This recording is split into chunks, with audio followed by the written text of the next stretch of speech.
네, 소문난 주식 맛집 주실랭 진행의 장준이다입니다. 점심시간 여러분들 맛있게 즐기고 계신가요? 점심시간은 주실랭과 함께 하시면서 투자 아이디어 얻어보시기 바랍니다. 금요일인데 그래도 시장이 좀 살아나는 움직임들 보여주면서 보안, 조선, 제약바이오, 메타버스, 테마성뿐만 아니라 제약바이오 좀 계속 가고 있는 모습들 보여줍니다.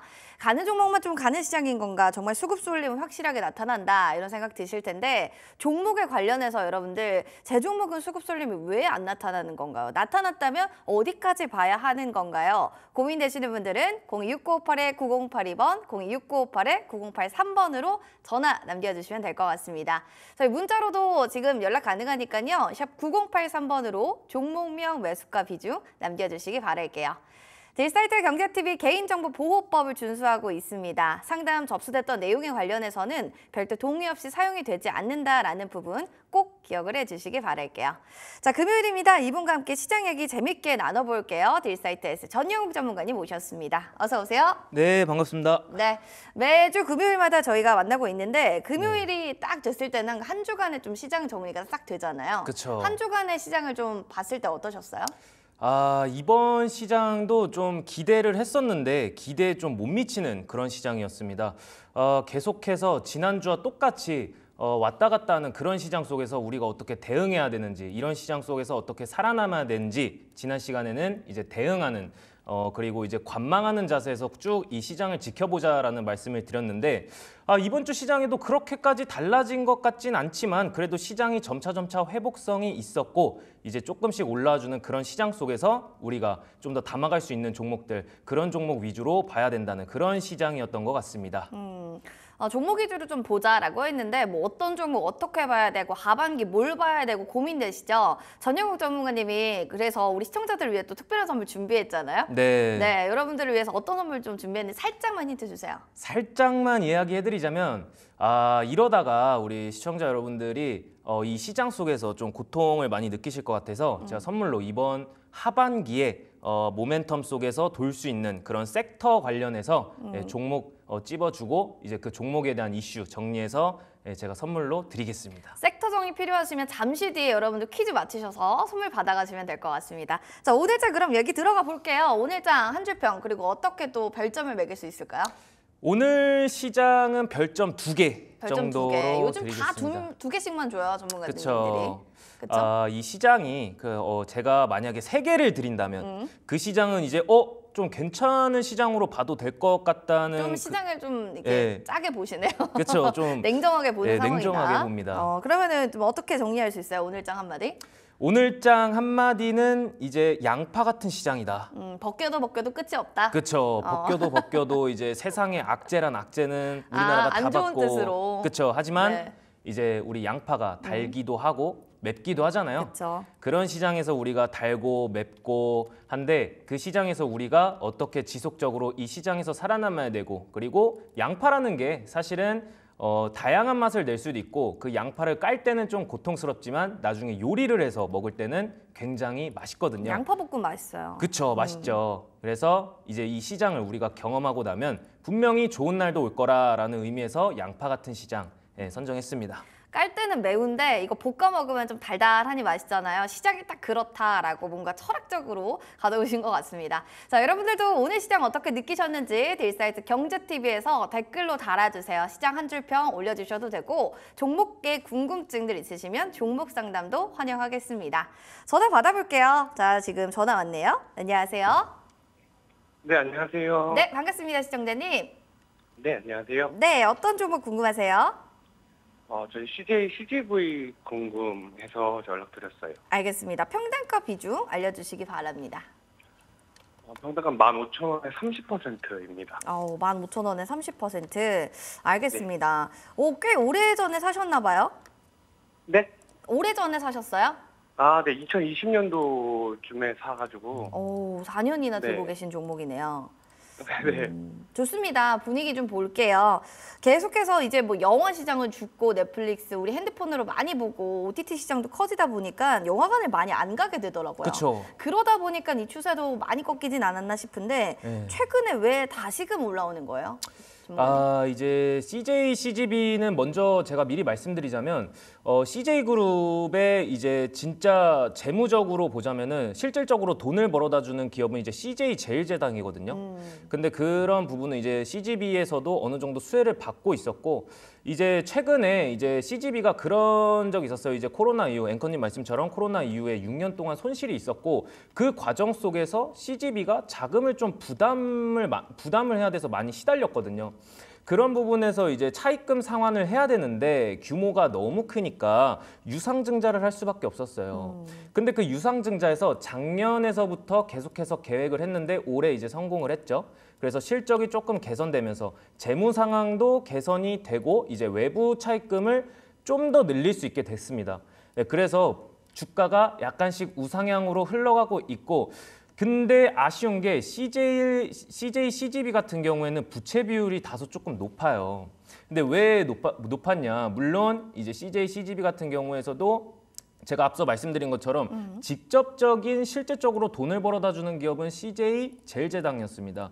그래가지고 뭐 우리가 티켓 값으로 벌고 그렇게 CJ CGV가 계속 살아남았지만 부채 비율이 높은데 이 부분을 좀 개선을 하기 위해서 발행한 고금리 신종 자본증권을 조기 상환을 하고 이제 시장 금리가 조금씩 하락하면서 만기하는 고금리 차입금을 저비용으로 상환해서 그 자금을 조달하는 구조로 개선을 할 수도 있겠죠. 그런 전략을 세우고 이제 이런 이제 부채가 있었던 것을 이제 유상증자로 상환을 하면서 주가가 조금씩 우상향으로 올라가주는 모습이거든요. 근데 아쉬운 거는 우리 시청자님이 15,000원에 고점에서 매수를 하셨다는 겁니다. 그 부분이 저는 약간은 좀 아쉽지만 우리 시청자님이 지금 굉장히 많이 속상해 하실 거예요. 하지만 15,000원까지는 이 시장에서 지금 CJ CGV가 조기 상환을 했고 그리고 유상증자를 했지만 이번 연도 또 하반기에 또 이제 신작이 나오거든요. 그 유명한 또 베테랑 2가 나오고 그에 대해서 흥행을 한다면 단기적으로 CJ CGV가 시세를 분출할 수 있겠죠. 그런 부분에서 우리 시청자님이 추가 매수를 할 수 있는 비중은 너무 크기 때문에 추가 매수는 하지 않고 좀 기다리는 명목해서 12,000원까지 12,000원 부근까지 올라와 줬을 때 그 부분에서 우리 시청자님이 다시 한번 전화를 주시는 것도 좋겠습니다. 일단 앞서서 기업 분석을 먼저 보여드리자면 영업이익 앞서 말씀드린 것처럼 지속적으로 계속 적자였어요. 하지만 2023년도 4분기에 갑자기 흑자로 전환하면서 2024년도 4분기에도 1,200억 원의 흑자를 기록될 전망이라고 보여지고 있죠. 자, 그런 부분에서 지금은 우리 시청자님이 매수하신 평단가보다 너무 낮은 금액이 있기 때문에 지금 이 시장에서 만약에 이 하반기에서도 실적이 확실하게 나와주고 그리고 순환해서 지속적으로 주가를 끌어올려준다면 11,000원에서 12,000원 구간까지 올라와 준다면 우리 시청자님이 비중을 약간 덜으시고 그때 다시 한번 전화 주셔서 AS 한 번 더 받아보시는 것을 제가 제시해 드리겠습니다. 네, 시청자님. 네네. 12,000원, 11,000원 부근 올라오면 다시 연락 주세요. 네, 그때 한번 다시 연락드리겠습니다. 네, 좋습니다. 자주자주 일단은 주가 차트 보셔야 될 것 같고 떡 선물 세트 저희 선물로 드릴게요.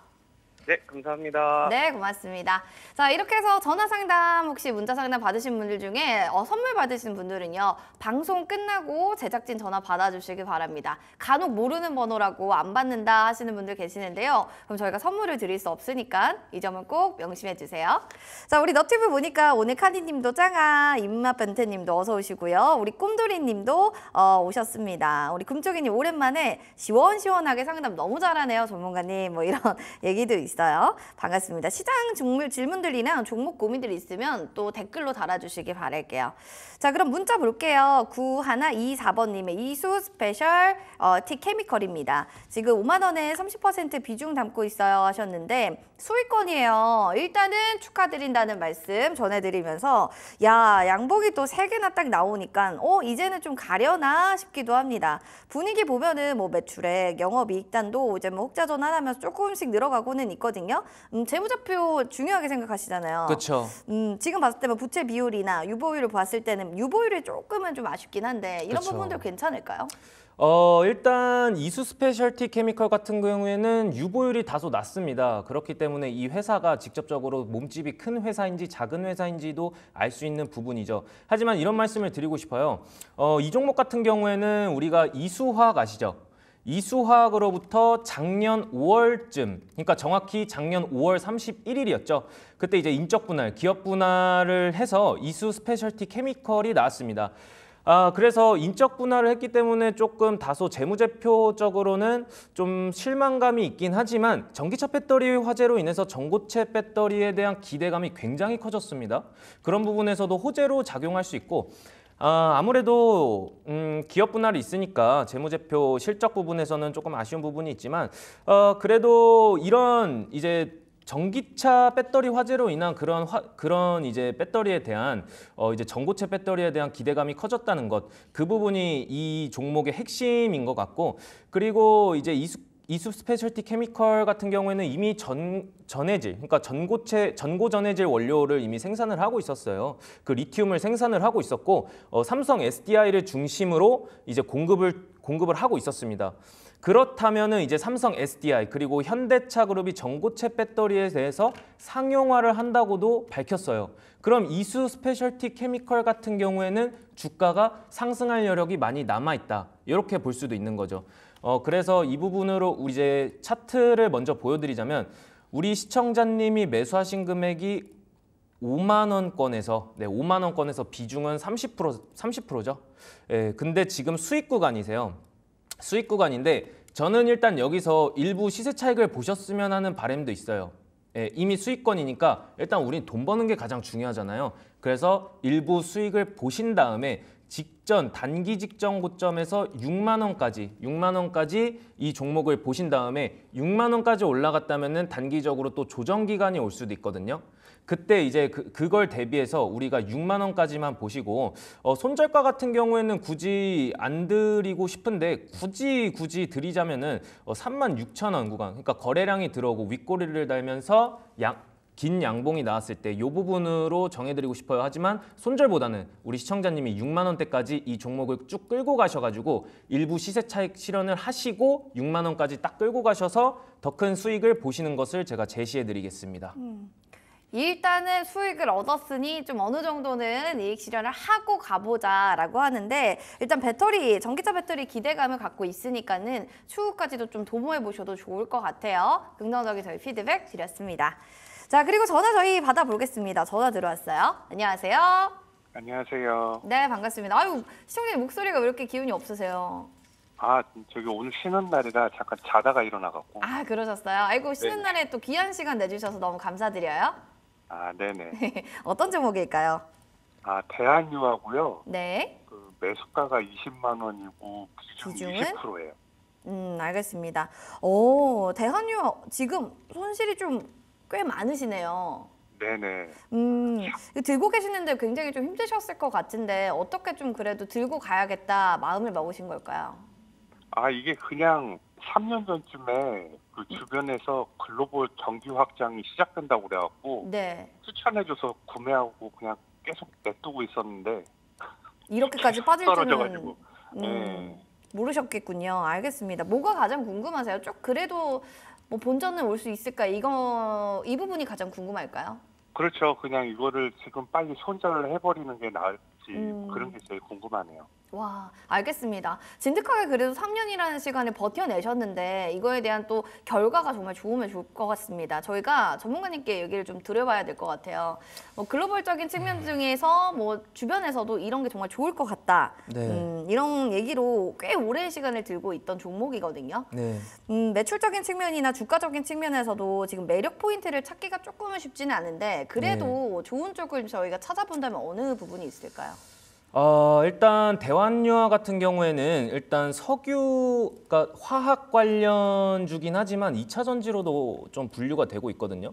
그런 부분에서 이제 이 시장에서 2차 전지가 올라오고 있는 점에서도 대환유화에서는 이제 조금 더 수혜를 볼 수 있지 않을까, 그런 부분이 장점이지 않을까라고 생각을 하지만 우리 시청자님, 제가 소신 있게 발언 한번 하도록 하겠습니다. 일단 대한유화 같은 경우에는 우리 시청자님이 조금 다소 높은 가격에 산 부분도 있긴 하지만 지금은 굉장히 많이 내려왔죠.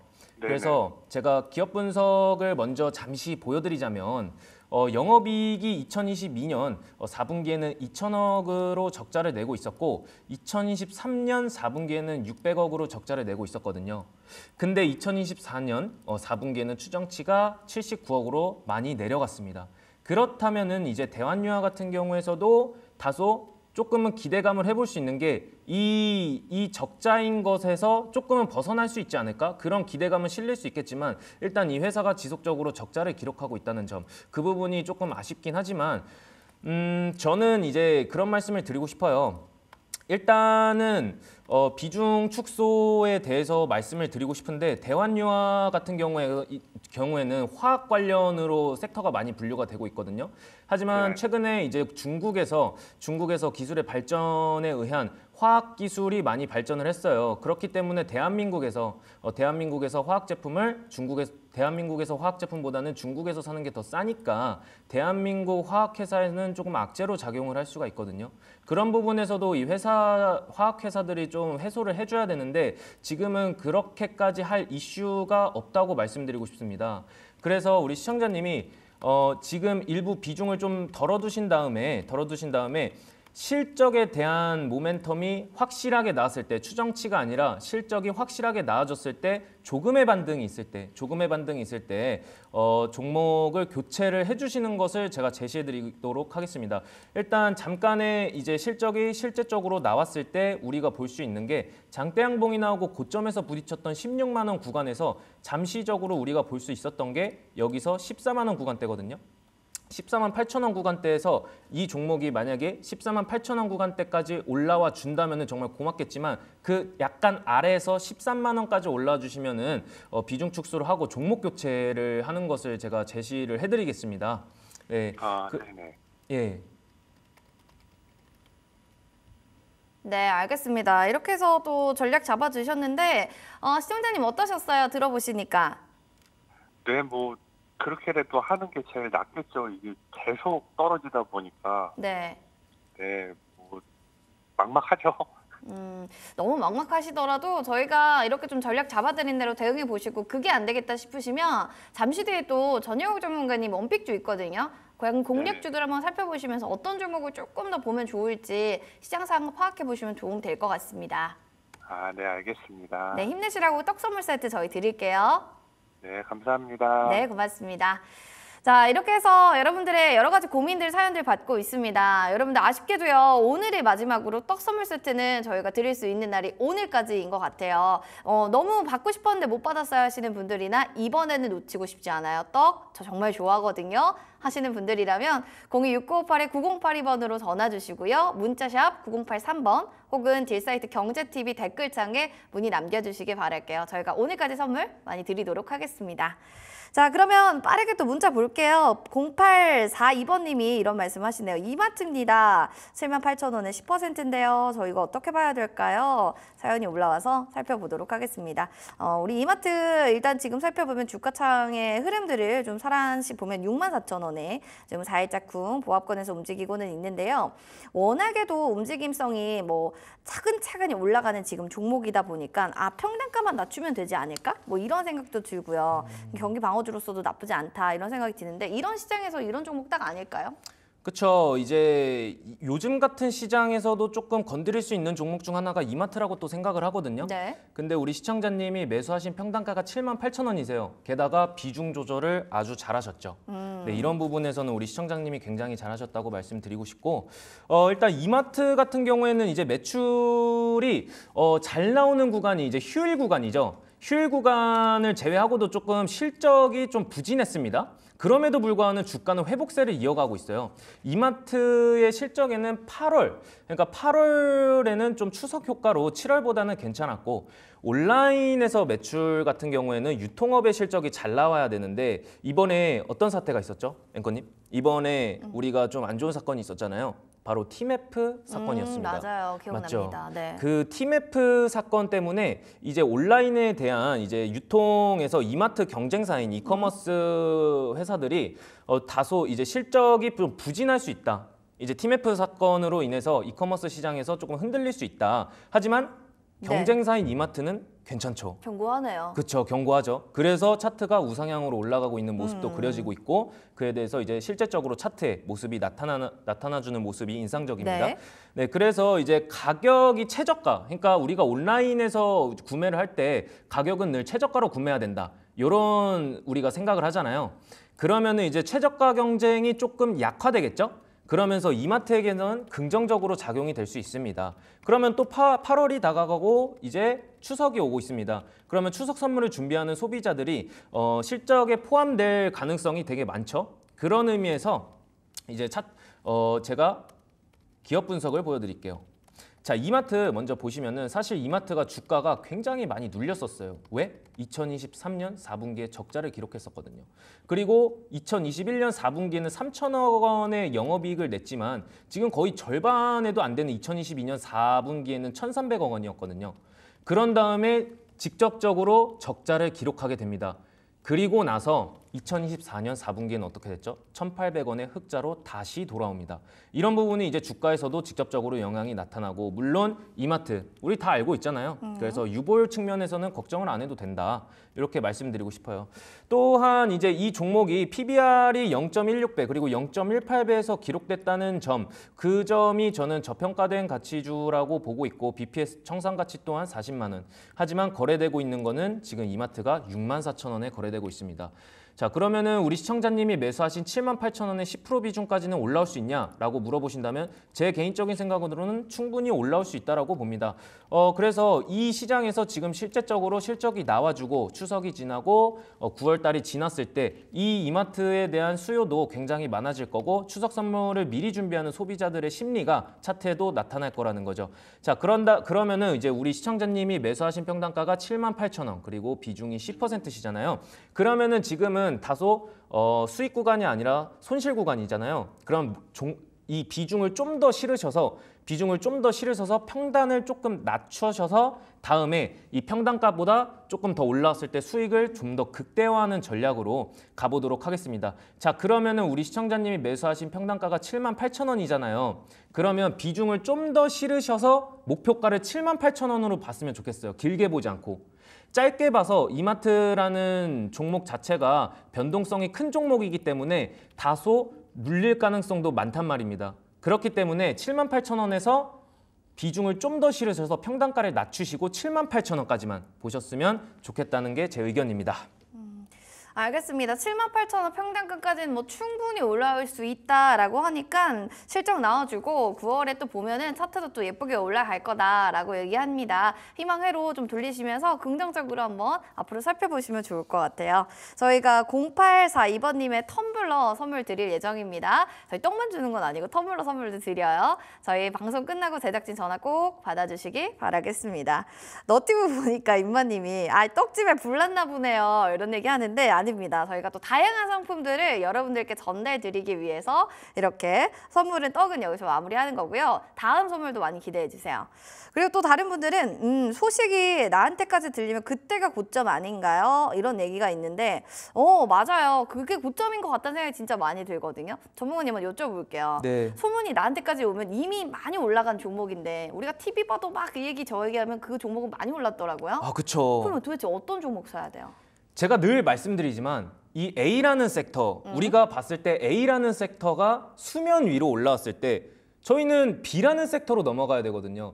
하지만 우리가 그 부분을 간파하지 못하고 있어요. 늘 A라는 섹터가 수면 위로 올라왔을 때 우리는 A라는 섹터만 보죠. 그렇죠. 그 부분이 저는 굉장히 마음이 아픕니다. TV에서 나오는 얘기만 들은 게 아니라 앞으로의 선점도 그쵸. 해야 된다. 네, 그래서 우리가 한 가지의 섹터에만 집중할 게 아니라 모든 섹터를 보면서 우리가 뉴스 기사에서도 귀 기울이면서 우리가 어떤 방향성으로 잡아가야 될지도 항상 지켜봐야 된다는 거죠. 알겠습니다.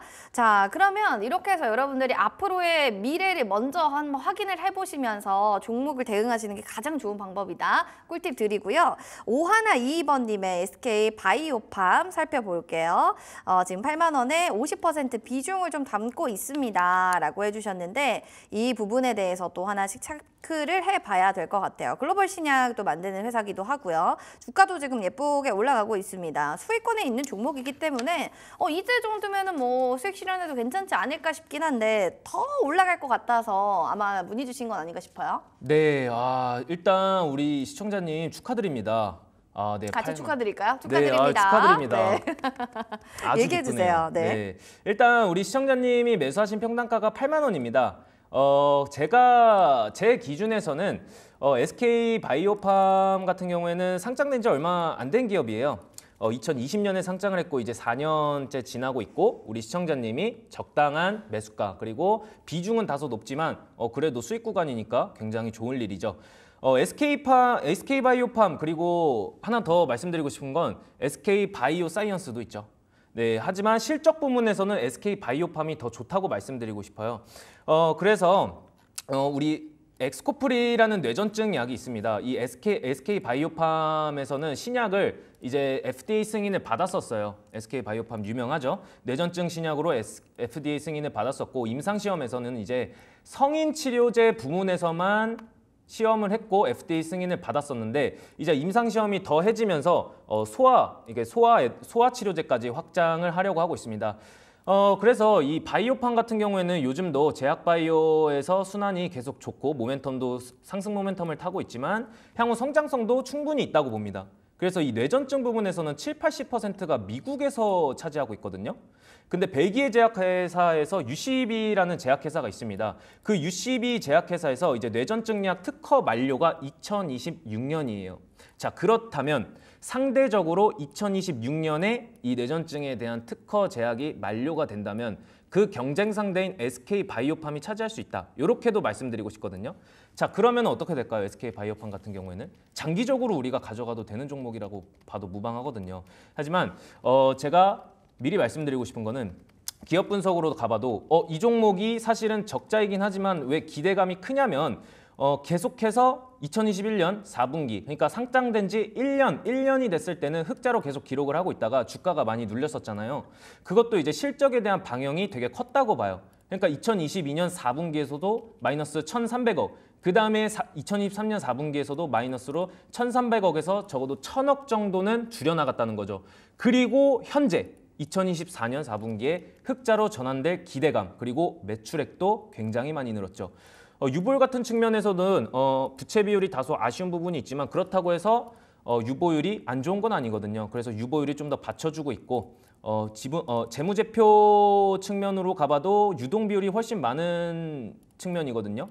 그러니까 유동 비율이 지속적으로 줄어들고 있다고 해도 어찌됐든 부채 비율보다 많은 점, 이 부분이 포인트라고 할 수 있고 차트로 가봤을 때 우리 시청자님은 지금 8만 원에 50% 차지하고 있지만 비중을 차지하고 있지만 수익권이라는 부분에서는 지금 현재 시점에서 다음 주에도 이 바이오 섹터에 대해서 추가적으로 랠리가 나와준다면 거기서 시세 차익을 약간 보시고 일단은 시세 차익을 보신 뒤 좀 더 관망하는 자세로 그러니까 이 부분을 보면은 지금 직전 고점에서 부딪혔던 부분이 얼마였냐면요. 95,000원 정도였거든요. 근데 직전에서 좀 더 뒤로 가보자면은 10만 원까지도 갔었어요. 104,000원.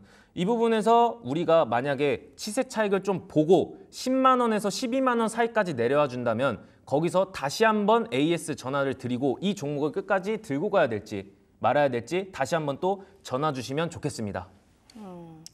우리 시청자분들도 와, 저점에서 정말 제대로 잡은 것 같다. 대단한 시청자분인 것 같다. 이렇게 모두가 응원해 주셨는데요. 어느 정도 시세 차익 보셔도 괜찮을 것 같아요. 또 응원하는 마음 담아서 저희가 이야기 드렸습니다.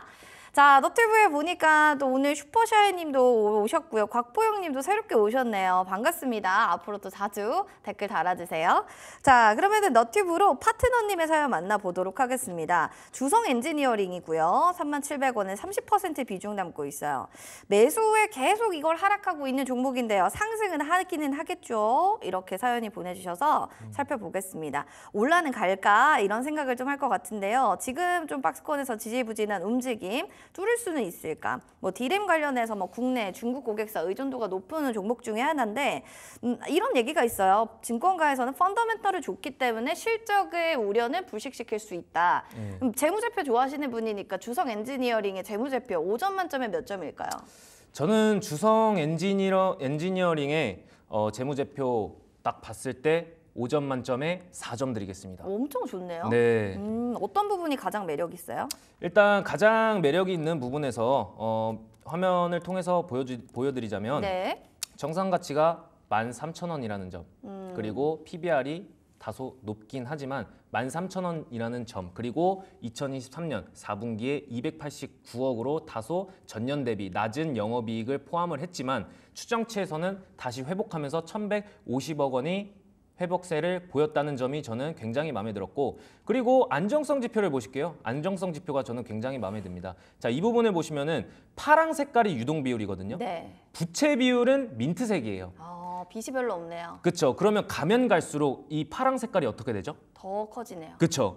더 커진다는 점. 이 회사가 그만큼 돈이 직원들에게도 잘해주고 돈이 많고 그만큼 튼튼한 몸집을 가지고 있다라고 설명드리고 싶어요. 반면에 부채 비율은 점차 낮아지고 있습니다. 이 부분이 저는 주성 엔지니어링의 이제 별점 4점을 준 포인트라고 볼 수 있고, 차트로 먼저 가보자면 이제 37,700원에서 우리 시청자님이 매수를 하셨고 30%의 비중이 있습니다. 이 부분에서 우리 시청자님이 37,700원까지, 지금은 손실 구간이지만 저는 다시 한번 시세 분출을 할 가능성이 굉장히 크다고 보거든요. 특히나 주성 엔지니어링 같은 경우에는 우리가 반도체 섹터로도 분류가 되고 OLED 섹터로도 분류가 됩니다. 그렇기 때문에 변동성이 좀 클 수밖에 없어요. 올라갈 때는 확 올라갈 수 있지만 또 내려갈 때는 확 내려갈 수 있는 이유가 섹터가 많으면 많을수록 그만큼 시장에 손도 많이 타거든요. 그렇기 때문에 주성 엔지니어링 같은 경우에는 두 가지의 섹터를 또 포함할 수 있거든요. OLED 그리고 반도체 섹터. 그래서 지금 반도체 섹터에 대해서는 우리가 또 엔비디아 관련해서 약간은 다소 눌림목에 있겠지만 다시 그 회복성이 이어진다면 충분히 우리 시청자님이 매수하신 37,700원까지는 갈 수 있다라고 말씀을 드리고 싶어요. 그리고 이 부분 있죠. 37,700원 정도를 넘어서서 우리가 2024년 6월 28일에 종가가 37,000원이었어요. 이 37,000원 부근에서 작년엔 여기 이 부분을 보시면 6월 5일에는 거래량이 대거 들어오면서 윗꼬리를 달고서 봉이 어떻게 됐죠? 눌렸거든요. 네. 이게 또 하나의 신호라고 볼 수 있는데 그것도 잠시 다시 한번 6월 28일에 거래량이 들어오면서 윗꼬리를 달고 장대 양봉이 아니라 약간 중기 양봉이 됐죠. 짧은 양봉. 자, 그런 다음에 다시 한번 음봉으로 전환하면서 시세 차익을 하고서 계속 지속적으로 우하향해서 내려가는 모습입니다. 저게 왜 중요하죠? 이게 중요한 게 우리가 양봉에서 음봉으로 전환했다는 것은 누군가가 시세 차익을 거대하게 했다는 거거든요. 그렇다면 우리도 그 부분에서 매도를 할 수 있는 시점이라고도 말씀드리고 싶습니다. 네, 그래서 지금 다시 한번 거래량이 들어왔고 시세 차익을 받긴 했지만 지속적으로 우리가 지금 우상향으로 가는 포인트에서 양봉이 좀 많이 나와주고 다시 한번 거래량이 붙는다면 우리 시청자님이 매수하신 37,000원을 넘어서 37,000원 부근까지는 좀 도달할 수 있다라고 보거든요. 그래서 우리 시청자님 잠깐은 기다렸다가 37,000원 부근까지 오시면은 그 부분에서 매도를 해주시면 좋겠다는 게 제 의견입니다. 37,500원에서 그때는 조금 어느 정도 이쪽으로 나오자라고 했는데 지금 댓글에 신규 매수로는 이 종목 어떤가요? 이런 얘기가 있어서요. 거기에 네. 답변 짧게 해주시겠어요? 저는 안정성 지표 그리고 재무제표로 봤을 때는 크게 문제가 없다라고 보고 있거든요. 하지만 신규 매수를 하실 거라면 이 종목이 좀 더 눌렸을 때 하시는 것을 저는 추천드리겠습니다. 눌릴 때 좀 네. 들어가자. 네, 지금은 좀 시기상조다라고 말씀드리고 싶어요. 알겠습니다. 지금은 시기상조고 조금 눌리고 난 다음에 들어가는 건 좋을 것 같아요. 지금 샵 9083번으로 오늘 파트너님 저희 장목 상담 해주셨잖아요. 떡 선물 세트 드릴 테니까 주소 그리고 번호 알려주시고 그 파트너입니다 라고 익명 또 이렇게 필명 남겨주시면 좋을 것 같습니다. 지금 뭐 댓글에도 지금 여러 가지가 있는데 그중에서 우리 하나만 더 볼까요? 곽보영님 사연입니다. HD 현대건설기계 54,500원에 10% 비중이에요 라고 하셔서 살펴보도록 하겠습니다. 주가의 흐름들을 쭉 살펴봤을 때는 아무래도 좀 지지부진하게 쭉쭉 빠지고는 있는데 아까 그때 말씀하셨던 음봉 캔들이 쭉 나오고 있는 현재 상황이에요. 하지만 평단가는 저 오늘 봤을 때는 조금 손실권이지 않나, 소폭의 손실권이지 않나 생각이 들어요. 어떻게 보세요? 지금 뭐 인도네시아 거점으로 동남아 시장 공략한다 하면서 법인명도 아시아에서 인도네시아로 변경했던 기사 나왔거든요. 네. 그만큼 거기 캐파가 좀 많다라는 거잖아요. 그렇죠. 좀 이제 그런 부분에 대해서도 이슈성이 좀 있긴 하지만 지금 차트상으로 보고 있을 때는 네. 저는 그렇게까지 걱정을 하지 않으셔도 된다라고 말씀드리고 싶어요. 지금은? 네, 지금은 계속 지지부진하게 한 번 시세 분출 이후에 조정 기간의 구간에 놓여 있는 거고, 여기서 다시 한 번에 더 조정 기간이 나올 수 있긴 하지만 우리 시청자님이 충분히 버틸 수 있는 구간이라고 말씀드리고 싶습니다. 그리고 이제 섹터로 분류를 하자면 건설 쪽으로도 분류가 되고 우크라이나 재건 쪽으로도 분류가 되거든요. 근데 우리가 건설하면 또 어떻습니까? 금리 인하에 대한 수혜주 중 하나가 또 건설이거든요.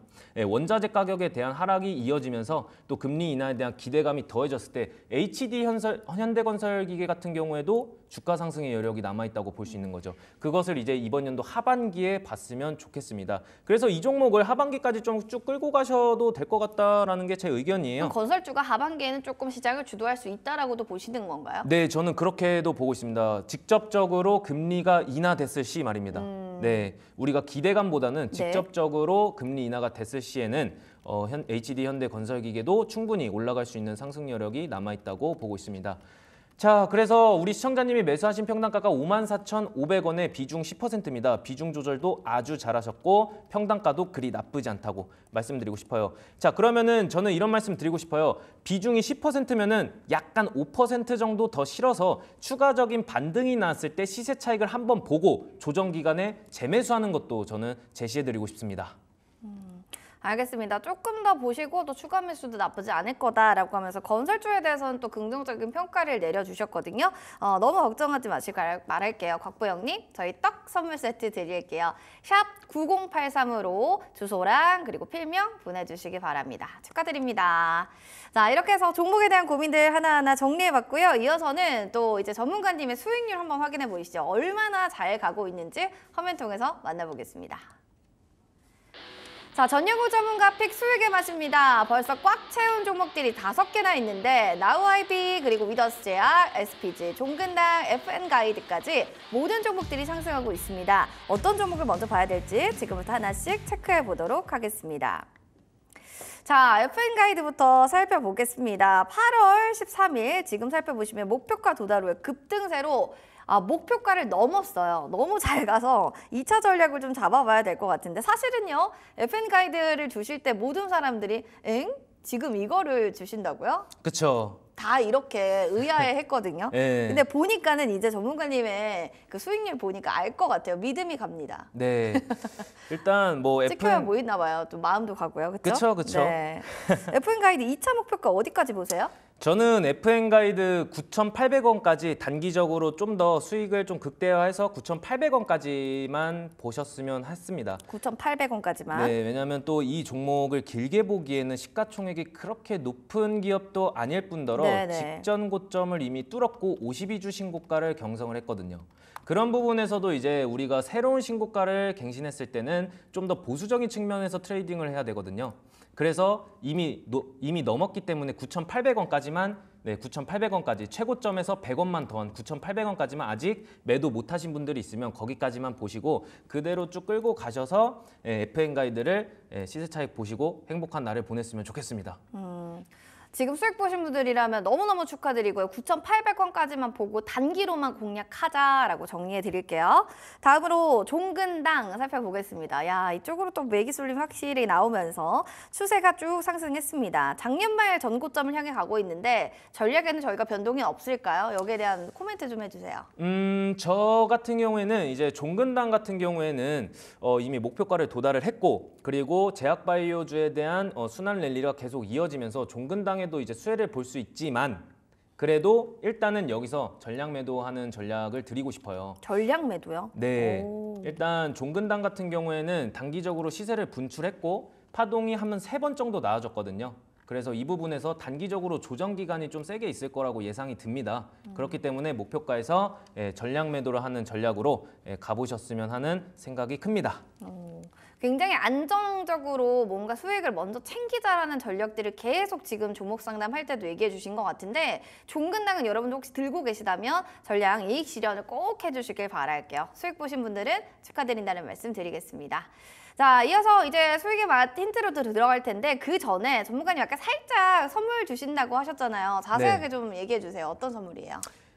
일단 자세하게 말씀드리자면 이 선물이 진짜 우리 시청자 여러분들께 도움이 많이 됐으면 하는 마음에서 네. 이번 연도 하반기에 이제 좋은 섹터 그리고 그 섹터에 대한 이슈를 딱 정리를 해서 종목 제가 2개 정도 넣어놨거든요. 네. 이제 그걸로 수익 보시고 행복한 2024년을 보냈으면 하는 마음에서 네, 네. 그렇게 제가 선물을 준비- 또 준비했거든요. 네, 알겠습니다. 네. 전문가님의 영욱문입니다. 하반기 섹터 자료집인데 실질적으로 직접 뽑으시고 선물 포장까지 해서 가져오셨대요. 이 마음 담은 정성의 선물 여러분들 받으시면 되는데 누가 받느냐? 2명의 선물의 당첨자는 전문가님이 뽑으실 겁니다. 하반기에 또 주도할 만한 섹터 자료집 원하신다면 지금 수익의 맛 힌트 화면 통해서 만나보시고 맞추시길 바랄게요. 자, 어떤 종목인지 살펴보겠습니다. 수익의 맛 힌트, 히읗, 지읒, 기읒, 이응, 피읍, 이응, 시옷. 6글자가 아닌 7글자 초성인데 종목에 대한 설명 좀 부탁드릴게요. 일단 그림을 보시면은 다들 아실 거예요. 어떤 그림이죠? 약간 전기와 관련된 그림이죠? 그쵸. 그렇죠. 전기와 관련된 그림이고 이 종목 같은 경우에는 우리가 다 알 수도 있고 네, 모를 수도 있지만 저는 알고 있을 거라고 생각합니다. 네, 전기와 관련된 거고 앞글자 힌트 잠깐 드리자면 한으로 시작합니다. 한. 네. 저도 힌트 드리면 영어 있어요. 뒤에 영어인데 여러분들 헷갈리실까 봐 말씀드립니다. 지금 댓글 보면은 쭉 얘기 있어요. 종글이 당당 종근당 이런 얘기도 있고 혼자 카약 파였어 뭐 이런 것도 혼자 코인 팔았소 이런 것도 있고요. 코를 팠다 이런 것도 있네요. 자, 여러 가지가 있는데 여기서 정답을 말씀해 주신 분에게 주셔도 되고 여기서 말한 얘기 중에도 마음에 드시는 분들에게 주셔도 돼요. 어떤 분들에게 주시고 싶으세요? 저는 첫 번째로 말씀드린 게 뭐였죠? 한종 코인? 네네, 코인이요. 혼자 코인 팔았소. 카니님. 네. 네, 그리고 2번째로 어떤 분한테 주고 싶으세요? 저는 마지막에 이제 코파. 아, 네. 주슐랭님께 네. 코를 팠다 하신다 주슐랭님께 얘기를 해주셨는데 꿈돌이님이 한정 KPS라고 정답을 또 맞춰주신 분도 있는데 이분은 어떠세요? 너무 좋죠. 또 이분도- 정답을 맞춰주셨으니까. 알겠습니다. 저희 네. 카니님과 꿈돌이님께 우리 전영욱님의 또 선물을 드릴 예정입니다. 전문가님 선물 받고 싶으신 분들은 샵 9084님으로 이메일 보내주시길 바랄게요. 빠르게 그러면요 종목 이야기 들어가 볼까요? 네, 그러면은 이제 한전 KSP 같은 경우에는 이제 우리가 우선 체코 원전 수주로 인해서 이슈가 굉장히 있었습니다. 이슈가 굉장히 있었고 이제 다음 주에 체코 원전 특사가 있어요. 그래서 방안이 예정되어 있습니다. 왜 방안에 있냐? 이제 체코 원전 계약 조율을 위해서 이제 방한 계획이 있었고 또 스위스에서 이런 속보가 나왔습니다. 탈원전을 철회하겠다는 속보가 나왔어요. 그렇다면 이제 스위스가 계속해서 원전을 지속해서 가져가겠다라는 이제 그런 의견을 내놓았습니다. 그렇다면 이제 스위스는 왜 이제 탈원전을 계획을 했었을까라고 여쭤보신다면 이제 후쿠시마 원전 사고가 있었고 그다음에 우크라이나 전쟁으로 인해 급등한 가스 이제 가스가 이제 스위스 전체 소비에서 5% 정도밖에 차지를 하진 않지만 이제 난방 수요가 커지는 겨울에는 이제 가스 소비가 늘면서 어쩔 수 없다는 게 이제 스위스의 입장이거든요. 그렇기 때문에 전 세계적으로 지금 AI 시대에서도 전 세계적으로 전기에 대한 수요가 급증하고 있고 그에 대해서 원전에 대한 수요도 전 세계적으로 급증을 하고 있는 모습입니다. 자, 그래서 한전 KPS 같은 경우에는 완전 이제 우리가 알고 있는 그런 종목이기도 하지만 단기적으로 시세를 분출해서 좀 더 이익 실현을 할 수 있는 그 부분이 저는 여러분들한테 이제 도움이 될까 해서 또 종목을 갖고 왔거든요.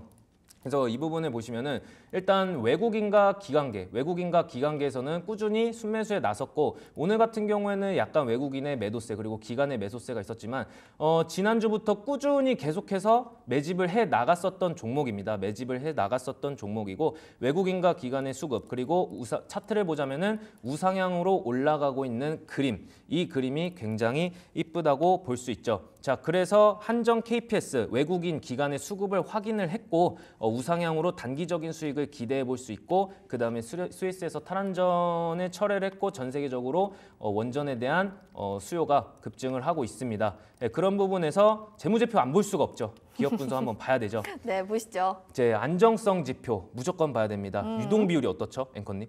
아, 유동 비율이 지금 굉장히 많은데요. 그리고 그쵸. 빚은 없고. 그렇죠. 네. 빚이 거의 없다고 봐도 무방하거든요. 네. 네, 거의 없다고 봐도 무방하고 유동 비율이 굉장히 많아요. 음. 네, 이런 부분에서도 우리가 충분히 매매로 해 나갈 수 있는 그런 부분이 네. 정말 좋다라고 말씀드리고 싶고 안정성 지표로 인해서 우리가 또 비중을 확인할 수 있죠. 내가 얼마만큼 비중을 실어도 되는지 그것도 안정성 지표를 통해서 확인을 할 수 있고 2023년 4분기에서도 1,994억 원의 흑자를 냈지만 2024년 4분기에도 2천억 원으로 좀 더 큰 영업이익을 기대해 볼 수 있죠.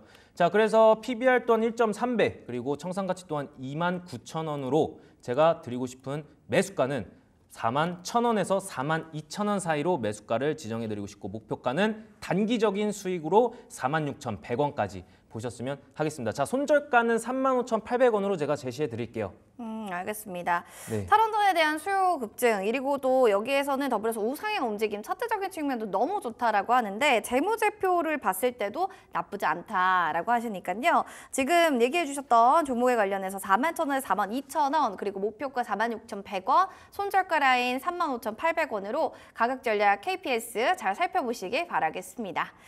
자, 영욱 전문가님에 대한 또 무료 방송 궁금해하시는 분들이 있는데 한마디만 해주시고 얘기 마무리할게요. 무료 방송 언제 하나요? 저는 이제 다음 주 월요일 네. 아침 9시부터 3시 반까지 장 시작부터 마감까지 무료 방송을 진행하고 있으니까 우리 시청자 여러분들도 많이 참여해서 좋은 종목들도 받아가시고 아침에 제가 어떤 식으로 매매를 하는지 지켜봐 주셨으면 감사하겠습니다. 네, 매주 월요일에 전영욱 전문가님과 무료 방송 함께 보시길 바라겠습니다. 자, 이렇게 해서 또 준비했던 소식들 마무리하고요. 오후장 킥포인트로 넘어가서 시장 상황 정리하도록 하겠습니다.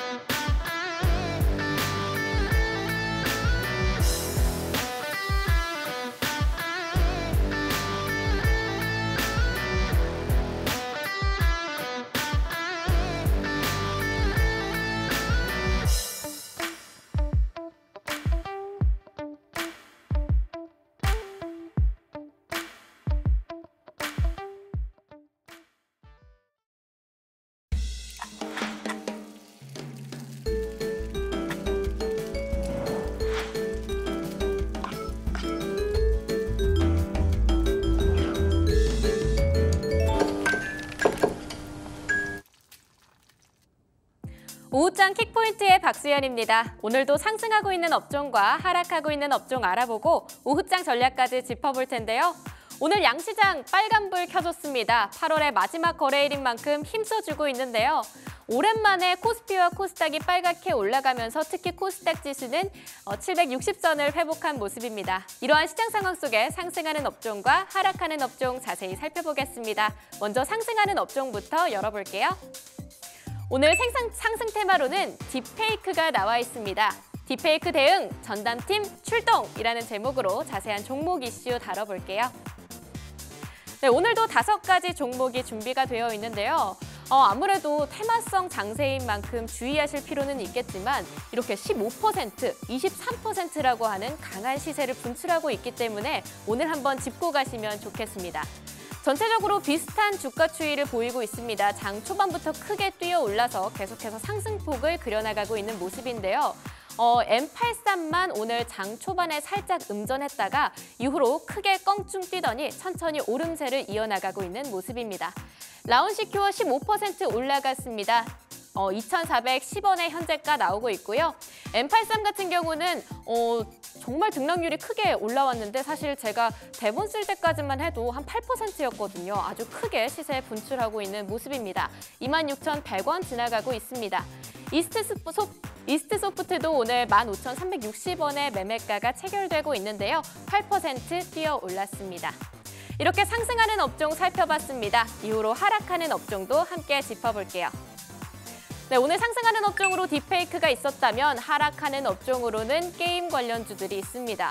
왜 떨어지냐? 외인과 기관 사이에서 양매도가 크게 잡히고 있습니다. 한번 관련해서 자세한 종목 이슈까지 짚어보도록 하겠습니다. 최근 잘 나갔었던 넥슨 게임즈, 크래프톤, NC소프트까지 모두 다 파란불을 켰습니다.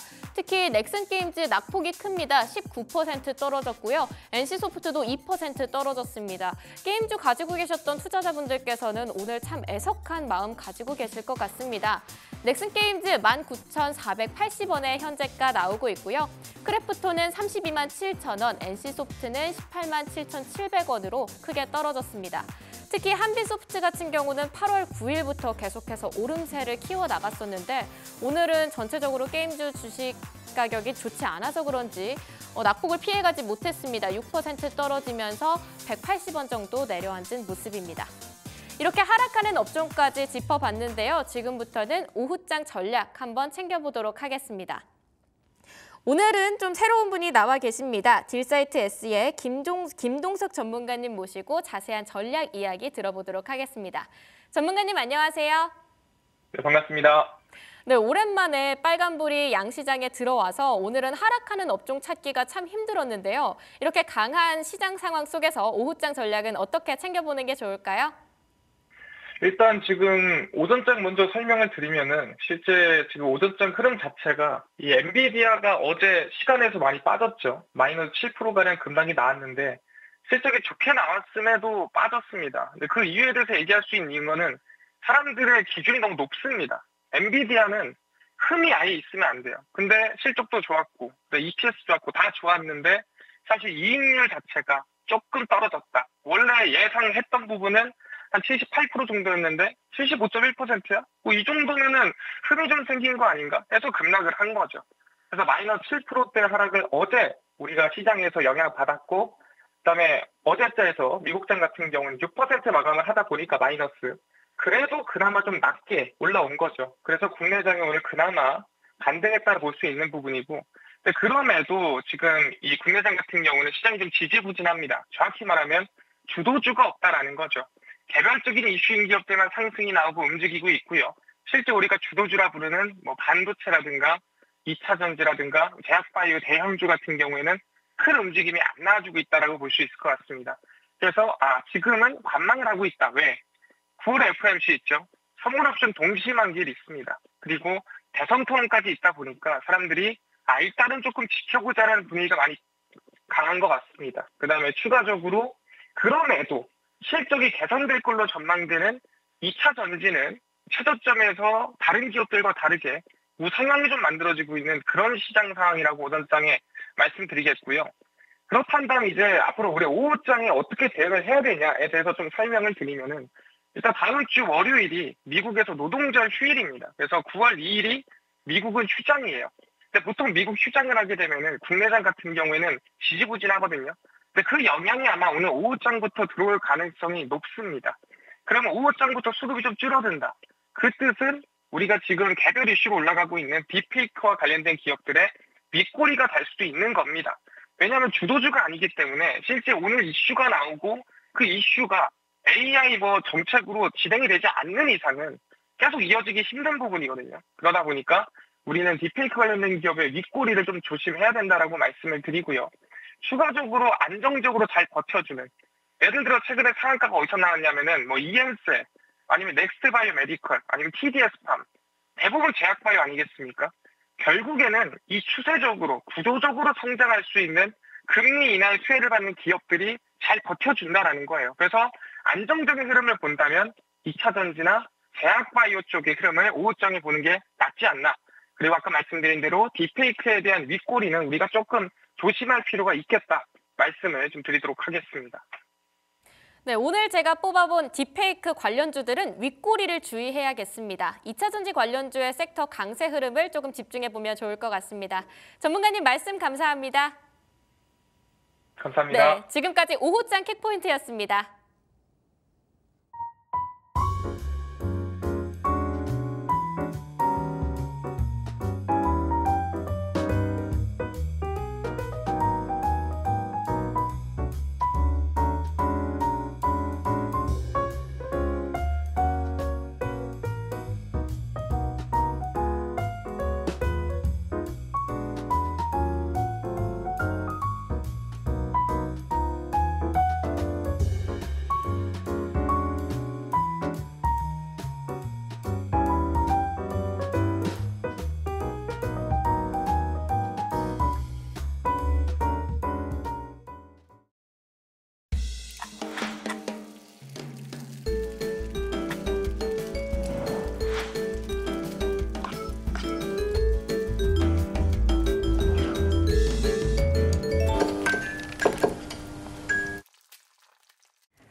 네, 소문난 맛이슈 시간으로 돌아왔습니다. 오늘 어떤 이야기들을 나눠볼지 두 분 이야기 나눠볼게요. FR자산관리 길건우 대표님, M인베스트먼트 이주연 대표님 모셨습니다. 반갑습니다. 안녕하십니까. 자, 두 분과 나눠볼 첫 번째 이슈입니다. 화면 통해서 만나보겠습니다. 자, 엔비디아 발의 쇼크, SK하이닉스는 이제 놓아줄 때인지 여기에 대한 이야기 자세하게 나눠보시죠. 어제 이 시간대쯤인가요? SK하이닉스에 대한 5세대 D램 양산 1년 만에 이제 첫 6세대 D램까지 개발이 성공했다 소식이 나왔었는데 얘기를 안 할 수가 없습니다. 실적에 대한 기대감이 이렇게 된다고 하면 더 실리게 될 텐데 자세한 내용을 좀 알아봐야 될 것 같아요. 여기에 대해서 길건우 대표님이 먼저 설명 부탁드립니다. 네, SK하이닉스가 이제 이번에 발표했거든요. 6세대 D램을 세계 최초로 개발했다. 삼성전자에 또 이쪽 밀리는 것 같더니 요거까지 우세로 가져간다라고 하면 사실은 이제 싸움에서 이긴 건가요? 뭐 잘 가고 있는 것 같아요. 네. 네, 우리 여기에서 주도권 넘겨주지 않겠다라는 관점인 것 같고 지금 이제 6세대로 만약에 된다라고 하면 성능 굉장히 좋아집니다. 뭐 이전 세대보다 사실은 이제 속도도 조금 빨라지고요. 11% 정도 증가한다라고 얘기하고 효율도 굉장히 좋다 보니까 이게 주력으로 들어가는 게 사실은 고성능 데이터 센터거든요. 네. 근데 여기에 만약에 들어가면은 사실은 그 데이터 센터를 하는 빅테크 투자하는 빅테크 입장에서도 제일 고민되는 게 사실은 전력 효율이에요. 네, 전력 사용량이 얼마나 되느냐를 굉장히 고민을 하고 있는데 전력 비용 자체가 최대 30% 절감 효과가 있답니다. 네, 근데 이번에 블랙웰에서도 그 얘기를 하지 않았습니까? 맞아요. 발표하면서 이거 쓰면 좋다. 30% 절감할 수 있다. 얼마나 좋냐. 네, 그러니까 안 쓰면 안 된다. 비싸도 써라. 네. 이런 느낌이었는데 이게 만약에 이제 25년도에 양산 예정이라고 하는데 잘 되면 어찌됐건 실적에는 도움이 될 것으로 예상이 되고 있고요. 근데 이제 아마 시장에서는 근데 오늘 시장에서 이런 이슈들이 있음에도 불구하고 그렇게 크게 움직이지는 않잖아요. 그러니까 여전히 이제 아직은 눈치 보기 장세이다 보니까 뭐 실적으로 반영되거나 기대감으로 반영되기에는 분명히 시차는 존재할 것으로 예상이 되고 있고요. 사실 이런 반도체 쪽은 이런 단순한 이슈보다는 사실은 양산이 25년도부터지 실적이 잡히고 뭔가를 기대할 만한 거는 내년 하반기는 지나가야 되거든요. 그래서 지금은 아직까지는 조금 뭐 이 이슈로 투자하시는 것보다는 그냥 엔비디아 언제 다시 130달러 뚫을 거냐, 그다음에 빨리 FOMC 결과 언제 나올 거냐, 그거를 먼저 집중해라. 그리고 시장의 수급 언제 돌아올 거냐, 그게 먼저다. 이렇게 집중을 하시는 게 좋을 것 같습니다. 현재 가까이 있는 미래부터 먼저 봐야 된다는 거고 일단은 뭐 SK하이닉스에 관련한 뭐 실적적인 측면 내년 하반기에 봐야 되니까 아직까지는 좀 시기상조다라고 좀 생각해 볼 수 있겠습니다. 지금 기싸움이 정말 장난 아닌 것 같아요. 삼성전자, SK하이닉스. 이제는 정말 D램까지도 내가 좀 치고 가겠다 뭐 이런 건데 일단은 뭐 D램 경쟁에서 왜 SK하이닉스가 뒤쳐졌었는가 뭐 여기에 대한 또 얘기들을 안 할 수가 없는데 어떻게 보세요, 대표님은? 일단은 뭐 어려우니까 늦었다고 보시는 게 좋을 것 넘어가야 같고요. 되겠네요. 어려우니까. 네. 그렇죠. 뭐가 그렇게 네. 가장 어려워서 이게 조금 속도를 내기 어려웠을까요? 일단은 그 회로 자체 좀 너무 기술적으로 들어가야 되니까 그거는 뭐 사실 거기까지는 알 필요는 없을 것 같고요. 일단은 지금 SK하이닉스가 일단 6세대 쪽에서 기술 최초로 좀 개발을 했다라는 거에 좀 중요하다고 좀 그 무게를 둘 수가 있을 것 같습니다.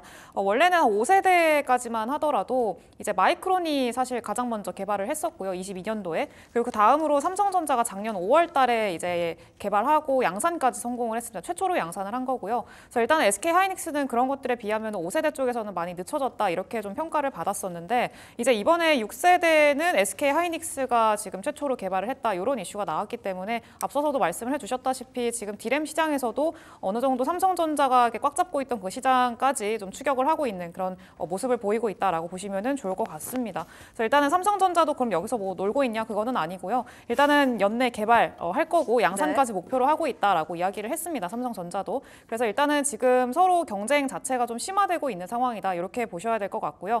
근데 다만 지금 사실 이런 이슈가 시장에서는 그렇게 크게 호재로 해석되지는 않고 있는 것 같습니다. 나중에 어느 정도 시장의 분위기가 조금 좋아지면은 그때서야 좀 추가적인 주가의 동력으로 작용할 수는 있겠습니다만 일단은 지금 전체적인 시장의 수급이나 이런 분위기 자체를 바꿔줄 수 있을 만큼의 그런 무게를 가진 이슈는 아니었다라고 지금 현재 상황으로는 좀 해석을 할 수가 있을 것 같습니다. 그래서 일단은 좀 추가적인 어떤 앞으로의 메리트를 좀 지켜보기는 해야겠습니다만 일단은 뭐 삼성전자나 SK 하이닉스는 지금 뭐 앞서서 말씀해 주셨다시피 뭐 지금 반도체에 대한 어떤 업황 그리고 이 엔비디아의 흐름들 이런 것들을 일단 1차적으로 먼저 보시고 이제 어느 정도 분위기가 돌아왔을 때 그때서야 조금 이 개발 단계라던가 이 그 경쟁력 측면에서의 어떤 우위 이런 것들을 그때서야 조금 조절을 하지 않을까 이렇게 좀 생각을 합니다.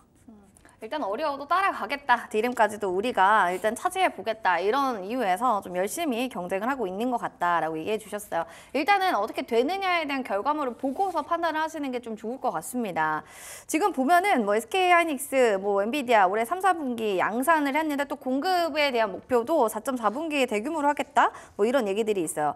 삼성전자 대 SK 하이닉스는 서로 간에 정말 연고전, 고연전 같이 정면 승부를 계속 하다 보니까 이런 생각이 들어요. 국내 반도체 에서 이런 네. 부분들에 대한 뭐 현실 가능한 전망들을 좀 어떻게 보는지 서로가 또 이렇게 수요 공급의 설전을 벌이고 있는데 투자하신 분들은 이런 게 좀 궁금하거든요. 그래서 뭐 어떤 걸 해야 되나, 어떤 걸 투자해야 되나.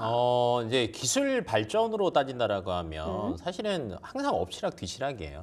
엎치락 뒤치락이라는 건 뭐냐면 HBM이 현재는 SK 하이닉스가 주도권을 잡고는 있지만 사실 그 전에는요 한 번 삼성이 빨랐고요, 한 번 SK가 빨랐고 했는데. 그게 박자가 딱 맞아 떨어진 게 이번 엔비디아라고 이제 생각을 하시면 될 것 터지는 것 같고. 같아요. 맞아요. 정말 네. 이제 피가 터진다라고 생각이 되고 있고. 네. 근데 SK 하이닉스 입장에서는요. 기술도 있지만 항상 경쟁자는 결론은 삼성전자입니다. 네, 그러니까 여기에서 누가 이기냐 지냐보다는 누가 현재 매출의 실적이 좋냐. 그리고 앞으로가 누가 더 좋아질 거냐를 이제 고민을 해보셔야 되는데 주가는 사실 그것 때문에 움직이잖아요. 네. 그러면 하반기랑 내년 상반기 때는 누가 상승폭이 더 클 거냐를 고민을 해보시는 게 저는 맞을 것 같고 저는 사실은 둘 중에 손을 들어준다라고 하면 삼성전자에 손을 들겠습니다. 저는 SK 하이닉스인 줄 알았는데 삼성전자요. 왜요? 이유는 어느 심플합니다. 혼자 잘 나갈 때는 괜찮습니다. 네. 근데 경쟁자가 생겼다라고 하면 주가는 떨어집니다. 왜? 원래 잘하는 애들은 신경을 안 써요. 더 잘해야 돼요. 이번에 엔비디아 실적 보면 그렇지 않습니까? 그렇죠. 네, 나온 잘 자만의 나왔어요. 리그. 맞아요. 그렇죠. 네, 원래 잘하는데 그거보다 더 잘 나왔는데 거기서 꼬투리 잡잖아요. 네, 그래도 엔비디아는 120달러 중반선을 버텨요. 왜 그러냐? 아직 경쟁자가 없어요. 1등이니까요. 맞습니다. AMD가 있다라고는 하지만 여전히 성능 차이가 너무 심하거든요. 근데 삼성전자, SK 하이닉스를 보면은 지금 3E까지는 SK 하이닉스가 우세하기는 해요. 근데 지금 4로 넘어가려고 삼성전자는 거기에 사활을 걸 거예요. 그리고 3E에서도 마찬가지인 게 엔비디아 입장에서는 SK 하이닉스한테만 계속 수주를 줄 수가 없습니다. 왜? 감당이 안 돼요. 네. 그러니까 공급도 어느 정도 받쳐줘야 되고 가격적인 우위도 가져가야 돼요. 그래야지 이제 효율성이 더 좋아지는 거니까. 그렇죠. 그러면 하반기 때는 퀄 테스트 분명히 저는 통과 가능성이 높다라고 봐요. 만약 이제 하반기 때 안 된다, 그럼 또 주가는 출렁이겠지만 항상 삼성전자에는 그 기대감이 있을 겁니다. 퀄 테스트. 그러면 SK 하이닉스에는 항상 그 악재가 따라다닐 겁니다. 네. 누군가가 좋으면 누군가는 또 안 좋은 거 맞습니다. 독식하던 거 그쵸. 나눠 가져야 된다. 그쵸. 라는 관점 때문에 좋을 것 같고요. 그럼 결론은 반도체 업황 자체가 좋아질 거냐라는 것도 한번 고민을 해보셔야 되는데 지금 25년도 자체가 반도체 사이클 자체는 굉장히 좋아질 거고 증설 사이클도 돌아옵니다라는 얘기들이 굉장히 많이 나와요. 그럼 이제 왜 그러냐를 이제 생각을 해보셔야 되는데 수치는 그때그때 조금 다른 거는 같습니다. 근데 이제 공통적인 거는 PC 교체 사이클은 25년, 26년 중에 온다라는 뜻입니다. 무슨 말이냐? 저희가 이제 코로나 때 사실은 원래 교체 주기보다 굉장히 빨라졌잖아요. 네, 코로나 때 네. 집에서 갑자기 일을 해야 되고 재택근무하고 이러다 할게 보니까 많았죠. 네. 네, 노트북 바꾸고 PC 바꾸고 저희가 저번 주에도 잠깐 얘기했던 것 같은데 그 사이클이 분명히 돌아온다라는 거죠. 그래서 이제 증설을 하는 거고 그렇기 때문에 반도체는 사실은 걱정 안 해도 된다. 그럼 최근에 우리나라 반도체 왜 그러냐라는 걸 이제 고민을 하실 텐데 이거는 외부적인 변수예요. 네, 그리고 수급입니다. 왜냐하면 예전에는 사실 투자할 만한 게 별로 없었습니다. 네, 작년 하반기부터 올해 상반기까지 꾸준하게 오른 게 사실은 AI고 HBM입니다. 네, 그거 말고는 올랐다 내려갔다를 반복을 했고 네. 뭐 안전하게 가는 게 뭐 전력기기 이 정도밖에 없었거든요. 그쵸. 근데 지금은 9월 달이 넘어가면 금리 인하 얘기가 계속 확실하게 나올 거예요. 그럼 투자할 수 있는 게 더 많아질 많아지겠죠. 겁니다. 그래서 이제 수급적인 변수와 외부적인 상황 때문에 그런 거지 반도체 자체의 뭐 향후 성장성이나 이런 것들은 손상된 게 없다라는 관점으로 이해하시면 될 것 같습니다. 시장 분위기가 그냥 그런 거지 네. 그 모멘텀에 대한 것들이 뭐 흠집이 나거나 좋지 않은 것은 아니다. 뭐 교체 수기도 PC 교체 수기도 도래하고 있고요. 긍정적인 측면들이 너무 많아서 반도체 시장은 좀 맑다라고 정리를 내릴 수 있을 것 같아요. 뭐 이렇게 좋다는 하는데 사실 엔비디아 실적발 쇼크로 인해서 단기간으로 본다면 우리 시장도 출렁이고 빠지긴 했었잖아요. 이러면은 이제 장단기적인 전략을 저희가 안 잡아볼 수가 없는데 반도체 들고 계신 분들은 아유 언제 오르나 이것도 물타기에서 계속 사 모아야 되나 이런 생각 하시거든요. 단기적 전략 좀 한번 잡아주세요. 일단은 단기적으로 봤을 때는 전 기술적 반등 정도는 충분히 노려볼 수 있을 만한 구간이라고 생각이 들고요. 다만 뭐 전고점을 뚫고 뭐 삼성전자나 SK 하이닉스 모두 다 전고점을 뚫고 올라갈 수 있느냐에 대해서는 조금 시간이 더 필요하지 않을까라고 생각을 합니다. 확실한 모멘텀이 필요하다라고 좀 생각을 하고요. 그렇기 때문에 뭐 삼성전자나 SK 하이닉스 이외의 어떤 좀 그 중소형 단에 있는 종목들 같은 경우에는 조금 더 보수적으로 접근할 필요가 있다. 이렇게 좀 판단을 하고 있습니다. 물론 뭐 삼성전자나 SK 하이닉스 분위기가 좋아지면은 중소형 단에 있는 종목들도 당연히 좀 상승률 자체가 더 크게 올라갈 거기 때문에 그런 점에서는 매력도가 있을 수 있다라고 생각을 하겠지만 하락할 땐 또 두 배로 같이 빠집니다. 그렇기 때문에 일단은 지금 안정적으로 조금 삼성전자나 SK 하이닉스 반도체 그 탑2 기업들이죠. 이 기업들 중심으로 지금은 좀 관심 있게 보시는 게 좋겠다 이렇게 생각을 하고 있고요. 그리고 AI나 뭐 반도체에 대한 사실 기대감이나 성장 가능성 이런 것들은 여전히 유효하다라고 생각을 합니다. 뭐 최근에 엔비디아의 어떤 뭐 고가 뭐 피크아웃 우려감 그리고 뭐 AI의 어떤 뭐 우려감 이런 것들이 굉장히 많이 좀 부각이 되면서 지금 시장에서도 좀 부정적인 얘기들이 굉장히 많이 나오고 있었습니다.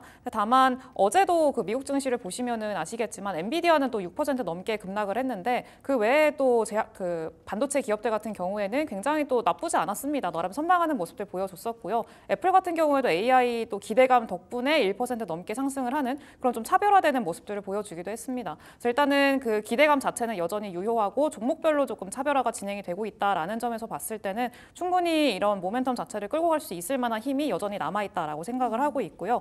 근데 다만 일단 삼성전자나 SK 하이닉스 같은 경우에는 최근에 조금 우려감이 부각이 되고 있는 게 그 D램의 판매 단가에 대한 좀 우려감이 좀 있는 상황입니다. 최근에 그 모바일 쪽으로 재고가 많이 늘어나고 있다라는 내용들이 좀 보도가 되고 있고요. 그래서 일단은 재고가 늘어나게 되면 당연히 D램 가격이 하락할 수밖에 없다라는 그런 내용들 좀 시장에서도 우려감으로 작용을 하고 있다 이렇게 보시면 좋을 것 같습니다. 지금 어느 정도 AI에 대한 성장 기대감은 좀 주가상으로 반영을 했었는데 이런 모바일 D램이라던가 레거시 쪽에서의 어떤 기대감 자체는 좀 과연 장기적으로 끌고 갈 수 있느냐에 대한 좀 걱정 이런 것들이 좀 있다라고 보시면 될 것 같고요. 최근에는 뭐 마이크론 같은 경우에는 재고를 좀 줄이기 위해서 모바일 쪽에서 이제 그 가격을 좀 인하하는 그런 전략들을 내놓고 있거든요. 그래서 그런 것들로 봤을 때 일단은 D램의 가격 상승세가 좀 단기적으로는 잠깐 주춤할 수도 있겠다라는 좀 판단을 해볼 수가 있을 것 같고요. 그래서 일단은 그런 우려들을 해소하기 위해서는 여전히 그 D램 가격의 상승세가 유지되고 있구나라는 거를 확인할 수 있을 만한 데이터를 좀 봐야 되고요. 그거는 아마 9월 달 이후로 좀 확인이 될 걸로 좀 예상을 하고 있습니다. 그래서 일단은 단기적으로는 조금 기술적 반등 좀 노려보되 일단 추세 자체는 조금 데이터상으로 확인을 해 나가면서 지켜보자. 이렇게 좀 말씀을 드릴 수 있을 것 같습니다. 단기로는 그냥 기술적으로 반등하는 거 보고 숫자 나오는 거 찍히는 거 확인한 뒤에 들어가자 이렇게 정리할게요.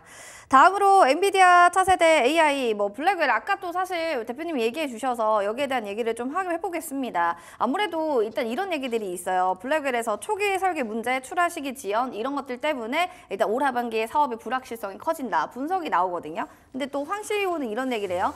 블랙웰 매출이 4분기에는 수십억 달러에 이를 거다. 근데 숫자로 찍히거나 정확하게 나올 만한 그런 모멘텀이 될 만한 것들이 뒷받침이 없거든요. 구체적 수치가 없는데 이게 진짜 가능한 거야?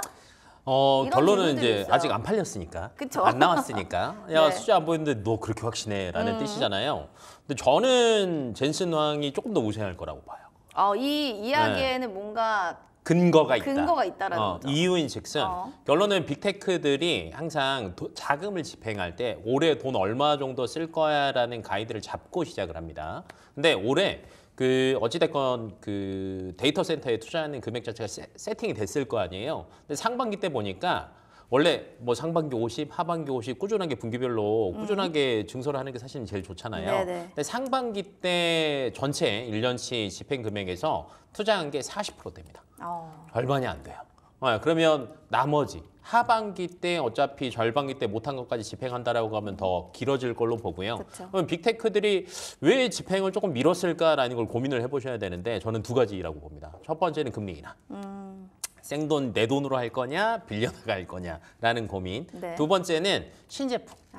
네, 왜냐하면 지금 결론은 빅테크 기업들은 다 머릿속에는 이걸 겁니다. 비싸더라도 투자한다.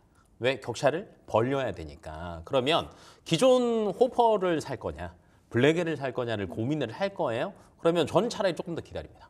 네, 블랙엘. 그리고 예를 들면 SK하이닉스가 이번에 DDR5 6세대 내놨잖아요.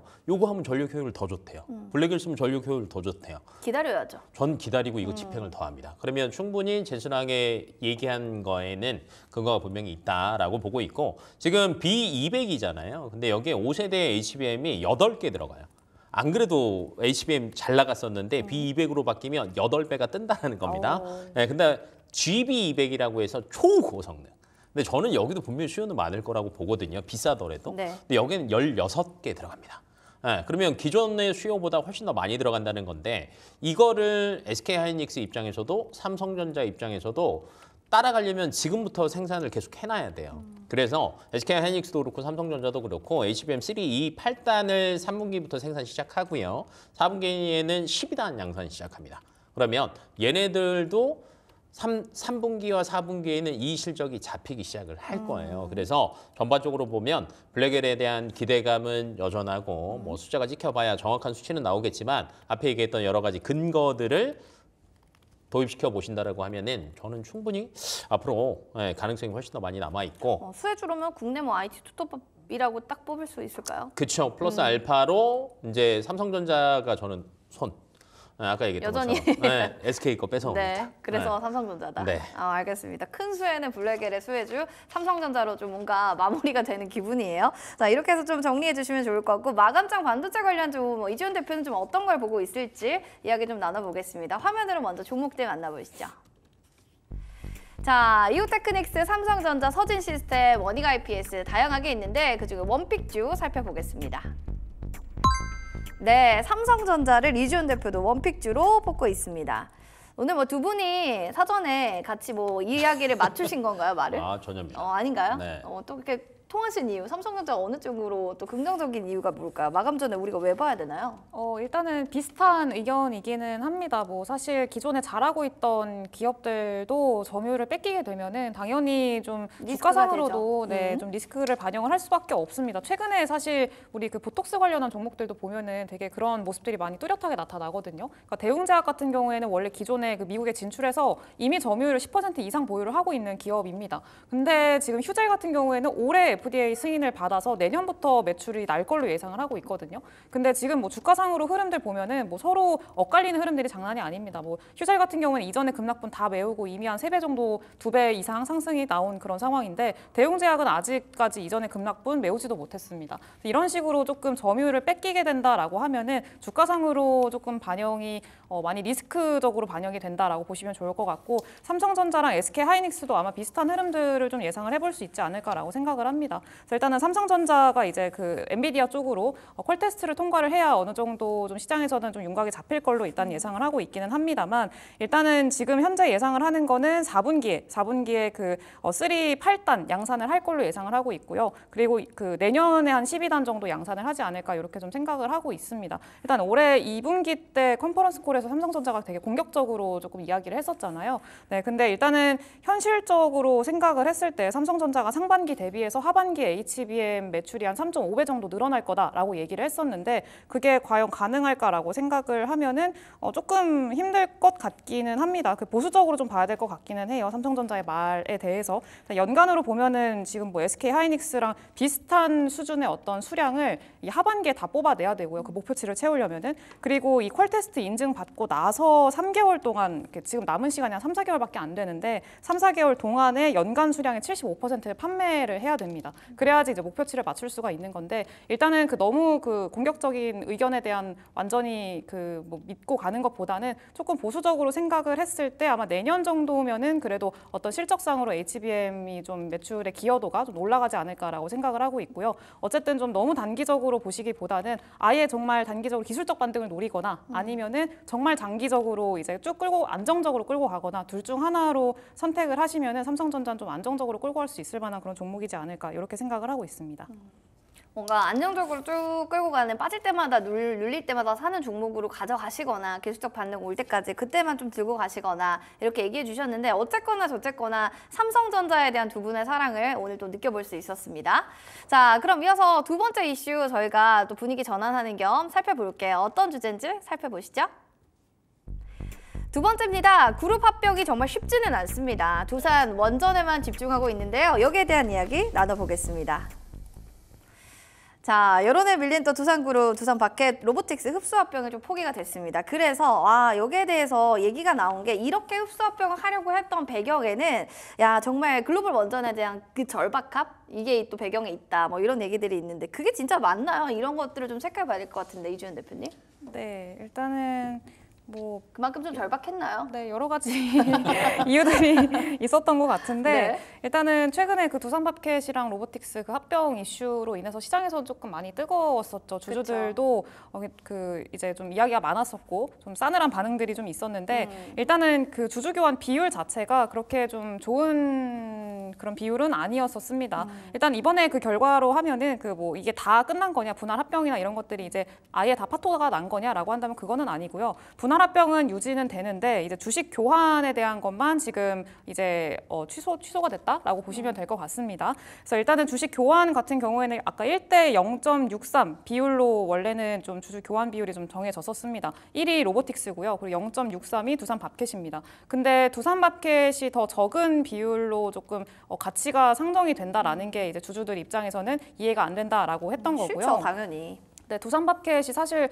영업이익 자체가 그 두산그룹의 거의 90% 이상을 담당을 하고 있습니다. 그 정도로 돈을 많이 벌고 있고 알짜 기업인데 그런 기업의 가치를 돈 못 버는 로보틱스라고 얘기하기 좀 그렇지만 그런 기업과 어떻게 비교를 하냐, 더 낮게 책정을 하냐 이런 의견이었다고 보시면 될 것 같고요. 그래서 일단은 의견 조율이 좀 안 됐습니다. 그러면서 이번 주식 교환에 대한 어떤 그 내용 자체는 조금 취소가 됐다라고 보시면은 좋을 것 같습니다. 그래서 일단은 일단 분할 합병은 어느 정도 진행이 될 걸로 좀 예상을 하고 있는데 이것도 증권 신고서 제출하고 또 이후 결과까지 또 받고 이러는데도 몇 달 정도 소요가 되거든요. 그래서 지금은 좀 단기적으로 보시기는 좀 어려울 것 같고요. 결과 자체는 조금 기다려봐야 된다라는 거를 좀 말씀을 드릴 수가 있을 것 같습니다. 시장에서는 이렇게 되면 좀 시장 분위기가 좋진 않을 것 같고 분할 합병은 유지되는데 주식 교환은 좀 취소된 거다라고 좀 알고 계셔야 될 것 같아요.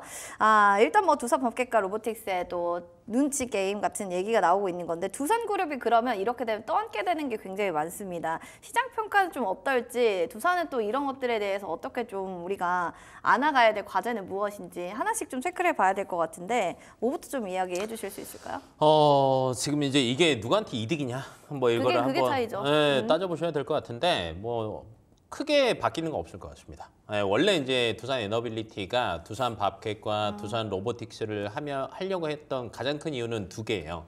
돈은 사실은 두산바켓이 다 벌죠. 그렇죠. 하지만 지금은 많이 벌지만 앞으로에 대한 성장성 고민은 계속할 거거든요. 근데 두산 에너빌리티가 이제 두산 바켓을 가지고 있다 보니까 실질적으로 얘네에 대한 부담이 있는 거예요. 돈은 잘 벌지만 얘네들 차입금이 커요. 7천억 정도 되거든요. 이거 이자 비용은 어떻게 할 겁니까? 그리고 이것저것 차 떼고 포 떼고 하면 얘네가 정말 1조 이상을 벌어도 실질적으로 지네들한테 이득이 되는 거는 얼마 없어요. 그럼 별로 없습니다. 그러다 보니까 이걸 차라리 떼어버리고 지금 최근 들어서 어찌됐건 앞으로에 대한 성장성을 얘기할 때 원전 얘기 계속 나오죠. 그렇죠. 체코 원전 뭐 수주했다라는 얘기도 들렸고 어제랑 오늘 뉴스 보니까 이것도 있더라고요. 스위스가 원래 신재생 에너지 굉장히 그 집착하는 애들이거든요. 네. 탈원전이었습니다. 우리 과거처럼. 근데 취소했습니다. 우리도 원전. 왜냐하면 네. 생산비를 생각을 해보면 어쩔 수 없어요. 인풋 대비 아웃풋이. 맞아요. 그래서 100% 신재생으로만 갈 수는 없거든요. 그리고 이제 유럽과 미국에서도 원전 자체를 신재생에 포함을 시켰잖아요.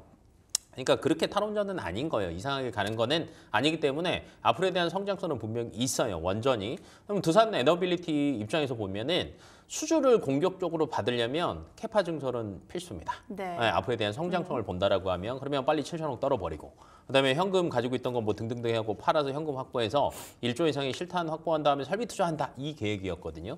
그럼 이게 미뤄질까라는 걸 고민해 보셔야 되는데 아닐 것 같습니다. 미뤄지지 않는다. 네, 왜냐하면 급한 건 두산 에너빌리티예요. 네, 그래서 지금 오늘 주가도 보시면 네. 1.63% 올랐잖아요. 그렇죠. 네, 그러면 저는 이게 분명히 시장에서 제가 방금 얘기한 거에 어느 정도 동조를 한다라고 봅니다. 네, 그래서 뭐 굳이 걱정 안 하셔도 될 것 같고 그러면 밥캣이 원래 이제 또 열받았던 이유 중에 하나가 그 상장 폐지였거든요. 네. 네, 돈 잘 버는 애 그 왜 돈 못 버는데 없애고. 밑에다가 넣어놓고 상장 폐지 시킨다라는 거는 여기서 쇠가 빠지게 돈 벌어갖고 다른 두산 애한테만 로보틱스에 다 준다는 좋아질게, 그쵸. 거잖아요. 열받을 수 있죠. 열받죠. 네, 근데 이제 상장 폐지는 안 되니까 밥캣 주주 입장에서 조금 안심. 네, 근데 저는 밥캣과 두산 로보틱스는 묶어두는 게 맞을 것 같아요. 이유가 있을까요? 특별한? 심플합니다. 네, 둘이 보완할 수 있는 게 너무 많습니다. 근데 또 여기서는 돈 못 버는 기업인데 우리가 뭐 같이 가야 돼서 이득 보는 건 없지 않느냐 이렇게 또 밖에 입장에서는 또 생각할 수 있잖아요. 뭐 그건 그럴 수 있지만 그룹 입장에서 볼 때는요. 향후에 대한 성장성은 로봇을 빼놓을 수는 없고요. 그다음에 이제 지금 농기계나 그다음에 그냥 그 건설 기계 쪽도 보신다라고 하면 자율주행에 있어서 지금 두산 밥캣이 조금 느려요. 네, 그러면 결론은 자기네 회사에 그룹 내에 로봇 회사가 있어요. 상호 보완이 될 수 네, 있다. 상호 보완이 충분히 될 수 있는 거거든요. 그래서 뭐 이렇게 뭐 철회됐다, 무산됐다라는 걸로 인해서 주가가 크게 움직이지는 저는 않을 거다. 오늘 네. 시장에서도 그렇게 크게 움직이지는 않잖아요. 네, 그런 측면에서 본다라고 하면 향후 성장성이나 등등등 조직 개편이나 이런 것들은 크게 문제는 없다. 그리고 이제 지금 단기적으로 접근하기에는 이미 다른 외부적인 변수가 너무 많습니다. 너무 많다. 네, 지금 시장에서 이 정도 가지고는요 택도 안 먹힙니다. 네, 그래서 그냥 굳이 너무 신경 쓰지 마시고 네. 조금 밀어두시고 조직 개편은 그대로 아마 될 것으로 예상이 되니까 그거에 따라서 조금 더 그냥 집중을 자체 모멘텀에 집중을 해봐야 되는 시기지 않나 싶습니다. 알겠습니다. 그 각자 나름대로의 또 조직 개편들을 잘 살펴보셔야 될 것 같아요. 일단은 주주 시장 신뢰 회복이 우선 과제로 두산 그룹주가 풀어야 될 숙제는 좀 정리를 해볼까 합니다. 조직 개편에 대해서 조금 더 포커스를 맞춰보자 뭐 이런 얘기를 했는데 분할병 좀 지속에 대해서 여기 얘기를 약간 해주셨는데 우리 대표님께서 여기 좀 추가적으로 피드백을 해주시고 싶은 부분이 있다면 어떻게 보세요? 앞서서도 다 말씀을 해주셨는데 저도 사실 어느 정도 동의를 하는 입장이 두산 로보틱스랑 밥캣은 좀 같이 묶어두면은 같이 봐야 된다. 조금 시너지가 그래도 날 수 있을 만한 또 업종이기 때문에 이번에 또 두산 밥캣이 또 이야기를 한 게 그 기계 공작 기계들 이런 것들을 좀 이제 무인 그리고 자동화 이거를 좀 시키겠다라고 이야기를 해놨기 때문에 어쨌든 로보틱스와의 좀 합병으로 인해서 합병은 시너지는 아니지만 낼 거다. 서로 시너지는 충분히 날 수 있을 거다라고 생각을 하고 있고요. 또 워낙에 사실 두산 같은 경우에는 M&A 쪽으로 많이 특화돼 있는 그룹사이기도 네. 하잖아요. 근데 이번에 조금 이 합병 이슈 중에 그 원인으로 하나 꼽았던 게 M&A를 하려는 거 아니냐라는 얘기들이 좀 나왔었거든요. 네, 그래서 일단 공정거래법상으로 봤을 때 그 지주사가 손자회사 같은 경우에는 M&A 대상 기업의 지분을 100% 보유를 하고 있어야 됩니다. 근데 이 지분 100%를 다 보유한다라는 것 자체가 사실 금전적으로는 조금 부담을 느낄 수밖에 없는 그런 내용이기도 합니다. 그래서 이번에 두산 밥캣이랑 그 두산 로보틱스랑 같이 좀 이제 합병을 시켜가지고 이제 손자 회사의 위치에서 벗어나서 다른 M&A를 좀 공격적으로 이제 해보자 뭐 이런 좀 의견들이 좀 있었습니다. 근데 이게 조금 무산이 된 상황이어서 이제 M&A에 대한 어떤 좀 그런 기대감은 좀 가질 수는 없게 되겠구나라는 것들이 또 한편으로는 좀 이야기가 나오고 있는 내용이다라고 보시면 될 것 같습니다. 아까 네. 또 같은 맥락으로 얘기해 주신 게 또 두산 밥캣과 로보틱스가 같이 손을 합친다면 또 무이나 이쪽 분야도 아무래도 더 성장할 수 있다. 이런 얘기를 좀 해주신 것 같은데 알겠습니다. 잘 살펴들었습니다. 자, 두산 밥캣에 대해서 로보틱스에 대해서 관심 있는 분야들이 진짜 많으실 거예요. 근데 합병 실패로 인해서 또 이런 부분들도 있어요. 두산그룹이 남은 변수들이나 리스크들. 그래서 듣고 계신 분들은 아, 내가 투자했을 때 이런 부분을 좀 유의해야 되지 않을까? 이런 부분들도 꼭 생각을 하게 되거든요. 그래서 좀 여쭤보고 싶은 게요, 대표님. 네. 두산 남은 그 그룹주들 안에서의 변수들은 없는지 투자하고 계신 분들, 보유하고 계신 분들은 어떤 것들을 좀 유념해서 해야 될지 이런 것 좀 알려주세요. 오늘 주가 흐름을 보면 두산 네. 에너빌리티는 조금 올랐고요. 네. 두산 밥캣은 6% 정도 빠졌거든요. 원래 합병 무산됐다라고 하면 반대가 나와야 되지 않습니까? 그쵸. 두산 파켓이 훨씬 더 잘 가야 되거든요. 그러니까 이게 뭐냐면 두산 그룹 자체에서 크게 지금 이거가 무산이 된 거지 1대 0.63이라는 주식 교환 비율 때문에 사실은 이게 그쵸, 무산이 그 된 부분 거지. 때문에.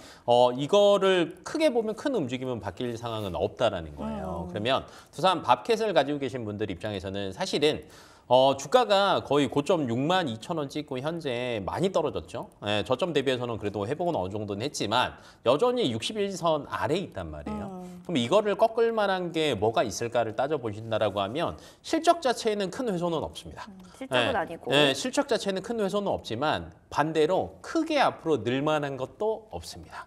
그게 더 안 좋은 거 아니에요? 더 안 좋은 거예요. 그게 더 안 그래서 좋죠. 예, 두산 바켓 입장에서 주가를 상승으로 끌어올릴 만한 큰 이슈가 없다. 없어요. 아. 예, 되려 두산 바켓을 들고 계신 분들이 어떻게 해야 있다라고 될까요? 하면 저는 61선 뚫고 막 그전 전고점 생각하시는 분들 있을 거예요. 네, 야, 네. 그럼 우리 따로 가면 그래도 그나마 나은 거 아니야라고 생각하시는 분들은 빨리 포기하시고 지금 다른 걸로 교체해야 예, 되나요? 차라리 두산 종목 그룹 교체? 내에서 본다라고 하면 저는 에너빌리티가 두산 에너빌리티. 그러니까 안전할 것 같고 왜냐하면 원전에 대한 수주 기대감은 여전하거든요. 앞에서도 스위스 잠깐 얘기했잖아요. 그쵸. 네. 글로벌 트렌드예요. 지금 현재 전체 글로벌 그 발전 설비량이라고 따져본다라고 하면 10%가 원전이거든요.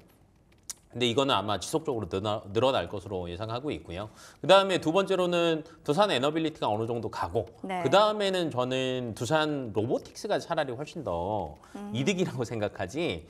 저는 두산 바켓 쪽에 대한 성장성은 조금 멈춘 것 같아요. 그리고 이제 매출에 대한 성장치도 사실은 21년, 22년, 23년 너무 좋았습니다. 네. 21년도에 전체 매출액이 5조 8천억이었고요. 22년도에 8조 6천억으로 늘었어요. 근데 23년도에 9조 7천억. 이때까지 괜찮죠? 근데 올해 예상치가 9조 3천억입니다. 살짝 주춤해요. 그럼 네. 이거를 주가를 끌어올릴 만한 건 없다. 없다. 그래서 조금 이 그룹 내에서 갈아타기를 하시던지 아니면 다른 섹터로 조금 넘어가야 되는 시기지 않나라고 보고 있어서 밥켓 들고 계신 분들만 조금 변수를 주의하자. 체크하셔서 주의하시면 좋을 것 같습니다. 알겠습니다. 밥켓은 또 웬 말인가 돈 잘 벌었는데 이제는 좀 여러분들이 차익 실현하거나 혹시 들고 계신 분들이라면 지금이라도 종목 교체, 두산 에너빌리티, 두산 안에서는 얘기해 주셨고 아니면 다른 종목들 봐야 된다 얘기해 주셨어요. 그러면 뭐 두산 에너빌리티만의 또 경쟁력 계속 두산 에너빌리티 좋게 얘기해 주시니까 이지훈 대표님은 혹시 두산 에너빌리티 좀 긍정적으로 보세요? 네, 좋아합니다. 좋아합니까? 네. 어떤 부분이 가장 매력 있습니까? 네, 일단은 원전 산업에 대한 기대감도 사실 오래전부터 있었고 앞으로는 더 커질 걸로 현재 예상을 하고 있고요. 네. 두산 에너빌리티가 이번에 체코 원전 수주를 받았잖아요. 뭐 웨스팅하우스가 계속 좀 태클을 걸고 있긴 합니다만 크게 좀 변화는 사실은 없을 것 같고요. 일단 이번에 원전 수주를 받으면서 앞으로 한 5년 정도는 체코를 포함해서 한 10기 정도를 이제 만들어야 됩니다. 수주를 받아야 되는데 일단은 그런 것들도 앞으로의 어떤 주가 동력으로 좀 작용을 할 수가 있을 것 같고요. 일단은 이 두산 에너빌리티 같은 경우에는 우리나라에서 유일하게 또 원전의 주기기를 만들 수 있는 그 기술력을 갖춘 회사이기도 하고 그리고 공급을 또 할 수 있는 시공을 또 담당할 수 있을 만한 그런 기업이기도 하기 때문에 어떻게 보면은 좀 원전이라는 산업 안에서 독보적인 위치를 가지고 있는 회사라고 보시면 될 것 같습니다. 그리고 뭐 전 세계에서 5번째로 가스터빈 개발도 뭐 성공을 한 그런 기업이기도 하고요.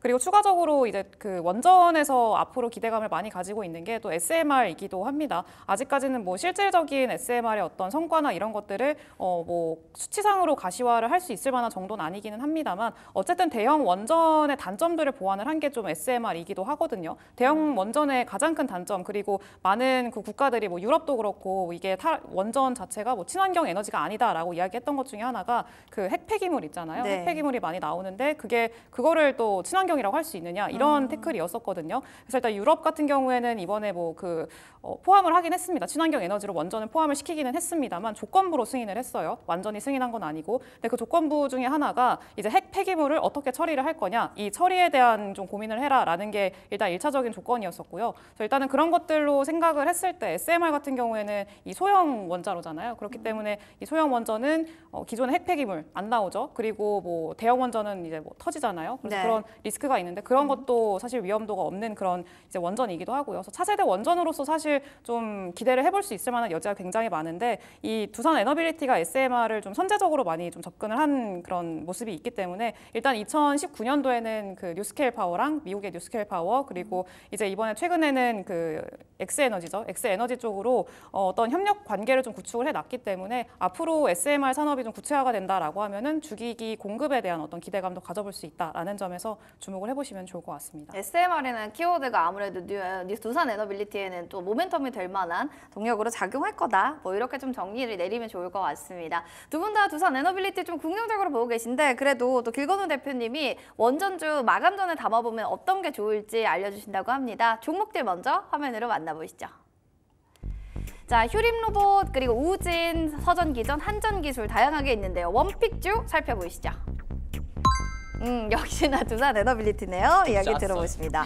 두 분이요. 저는 사전에 좀 짜고 들어오신 줄 알았어요. 왜냐면 지난주에도 통하시고 이번 주에도 또 좋은 종목들을 같이 얘기해 주시는 게 원픽이 또 같아가지고 또 따로 얘기하시는 건 아니죠? 뭐 저희가 서로 모르고 왔는데 네. 앞에서 다 얘기했고 제가 계속 뭔 생각을 했냐면 그럼 난 뭘 얘기해야 되지? 할 얘기가 없다. 할 앞에서 다음은 날 뭐 해야지? 안 하길 바랬는데 안 빼놓고 다 하더라고요. 그럼 이거 하나 여쭤볼게요. 네. 아까 두산 에너빌리티는 얘기해 주셨으니까 그 두산 마켓을 들고 계신 분들 다른 섹터를 보라고 하셨잖아요. 네, 그럼 원전 다른 보셔야죠. 섹터 네. 뭘 볼까요? 원전 봐야죠. 원전 봐요. 원전 봐요. 네. 알겠습니다. 근데 이제 네. 이거는 하나 추가로 말씀을 네, 뭐가 드리면 있을까요? 내용은 앞에서 다 얘기하셨으니까 근데 이제 원전 관련주들 너무 많습니다. 그 안에 뭐가 터질 거라는 건 모르겠지만 사실은 섹터의 손바뀜이 많을 때는요. 네. 대장주들만 봐야 됩니다. 아. 왜 그러냐면 전반적으로 주식시장이 좋고 수급이 좋을 때는요. 그 아래까지 쫙 퍼져요. 근데 불과 최근 들어서 외국인들이 조금 많이 사는 섹터가 뭐냐라고 하면 2차 전지예요. 근데 2차 전지에서 뭐 사냐라고 하면 셀업체밖에 안 삽니다. 네. 그리고 오늘 시장에서도 보시면은 지금 이게 양극재 업체인 대표적인 에코프로 BM이나 에코프로나 이런 쪽으로 번지냐를 보시면은 그렇게도 번지지도 않아요. 그러니까 섹터 손바뀜이 빠른데 각 섹터의 대장들만 움직입니다. 아, 또 그런 시장의 트렌드를 꼭 봐야 되네요. 봐야 되죠. 왜냐하면 외부적인 변수가 많고 지금 어찌됐건 금리 인하가 시작된다라고 하면 고민거리가 더 많아질 거예요. 그쵸. 투자할 때가 더 많아지니까 이런 시장에서는 대장주를 먼저 보시는 게 맞고요. 그런데 원전 수주가 진짜 빵빵빵 터졌다. 그러면 그 아래쪽으로 그 다음으로 가는 거거든요. 그래서 지금 시장에서는 대장주를 보는 게 맞고 네. 앞에서 뭐 주기기, SMR 너무 다 얘기해가지고 뭐 저는 따로 할 얘기는 없지만 주가적인 측면에서 보더라도 네, 주가도 한번 잡아주세요, 그러면. 네, 주가적인 측면에서 보더라도 저는 나쁘지 않다라고 봅니다. 현재 오늘 1.58% 정도 올랐지만 평균적으로 21,000원이 고점이라고 생각하시면 돼요.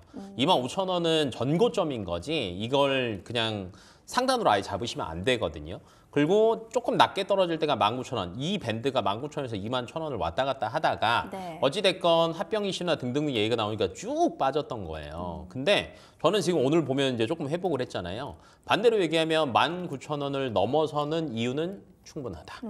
라는 관점으로 보시는 게 좋을 것 같고 하반기 수주 이슈 얘기했고 아마 내년부터 두산 에너빌리티 측에서도 이제 그 가이던스가 나오는 게 그래도 원전 수주 매년 10조 정도는 하지 않을까라고 예상을 하거든요. 근데 현재 한 6에서 7조 정도 하니까 퍼센트로만 따지면 50%가 늘어나는 수치입니다. 네, 그러면 앞으로에 대한 성장성 굉장히 커질 수 있고 아까 조직 개편 얘기했잖아요. 차입금 떼버리고 1조 2천억 정도 돈 실탄 마련한다라고 하면 기대감은 굉장히 부풀 수밖에 없어요. 그래서 충분히 상단까지는 노려볼 수 있다. 근데 21,000원을 상단으로 보자. 상단으로 보자. 네. 알겠습니다. 깔끔하네요. 두산 에너빌리티 21,000원까지 여러분들 보시는 게 좋을 것 같다라고 정리를 해드리도록 하겠습니다.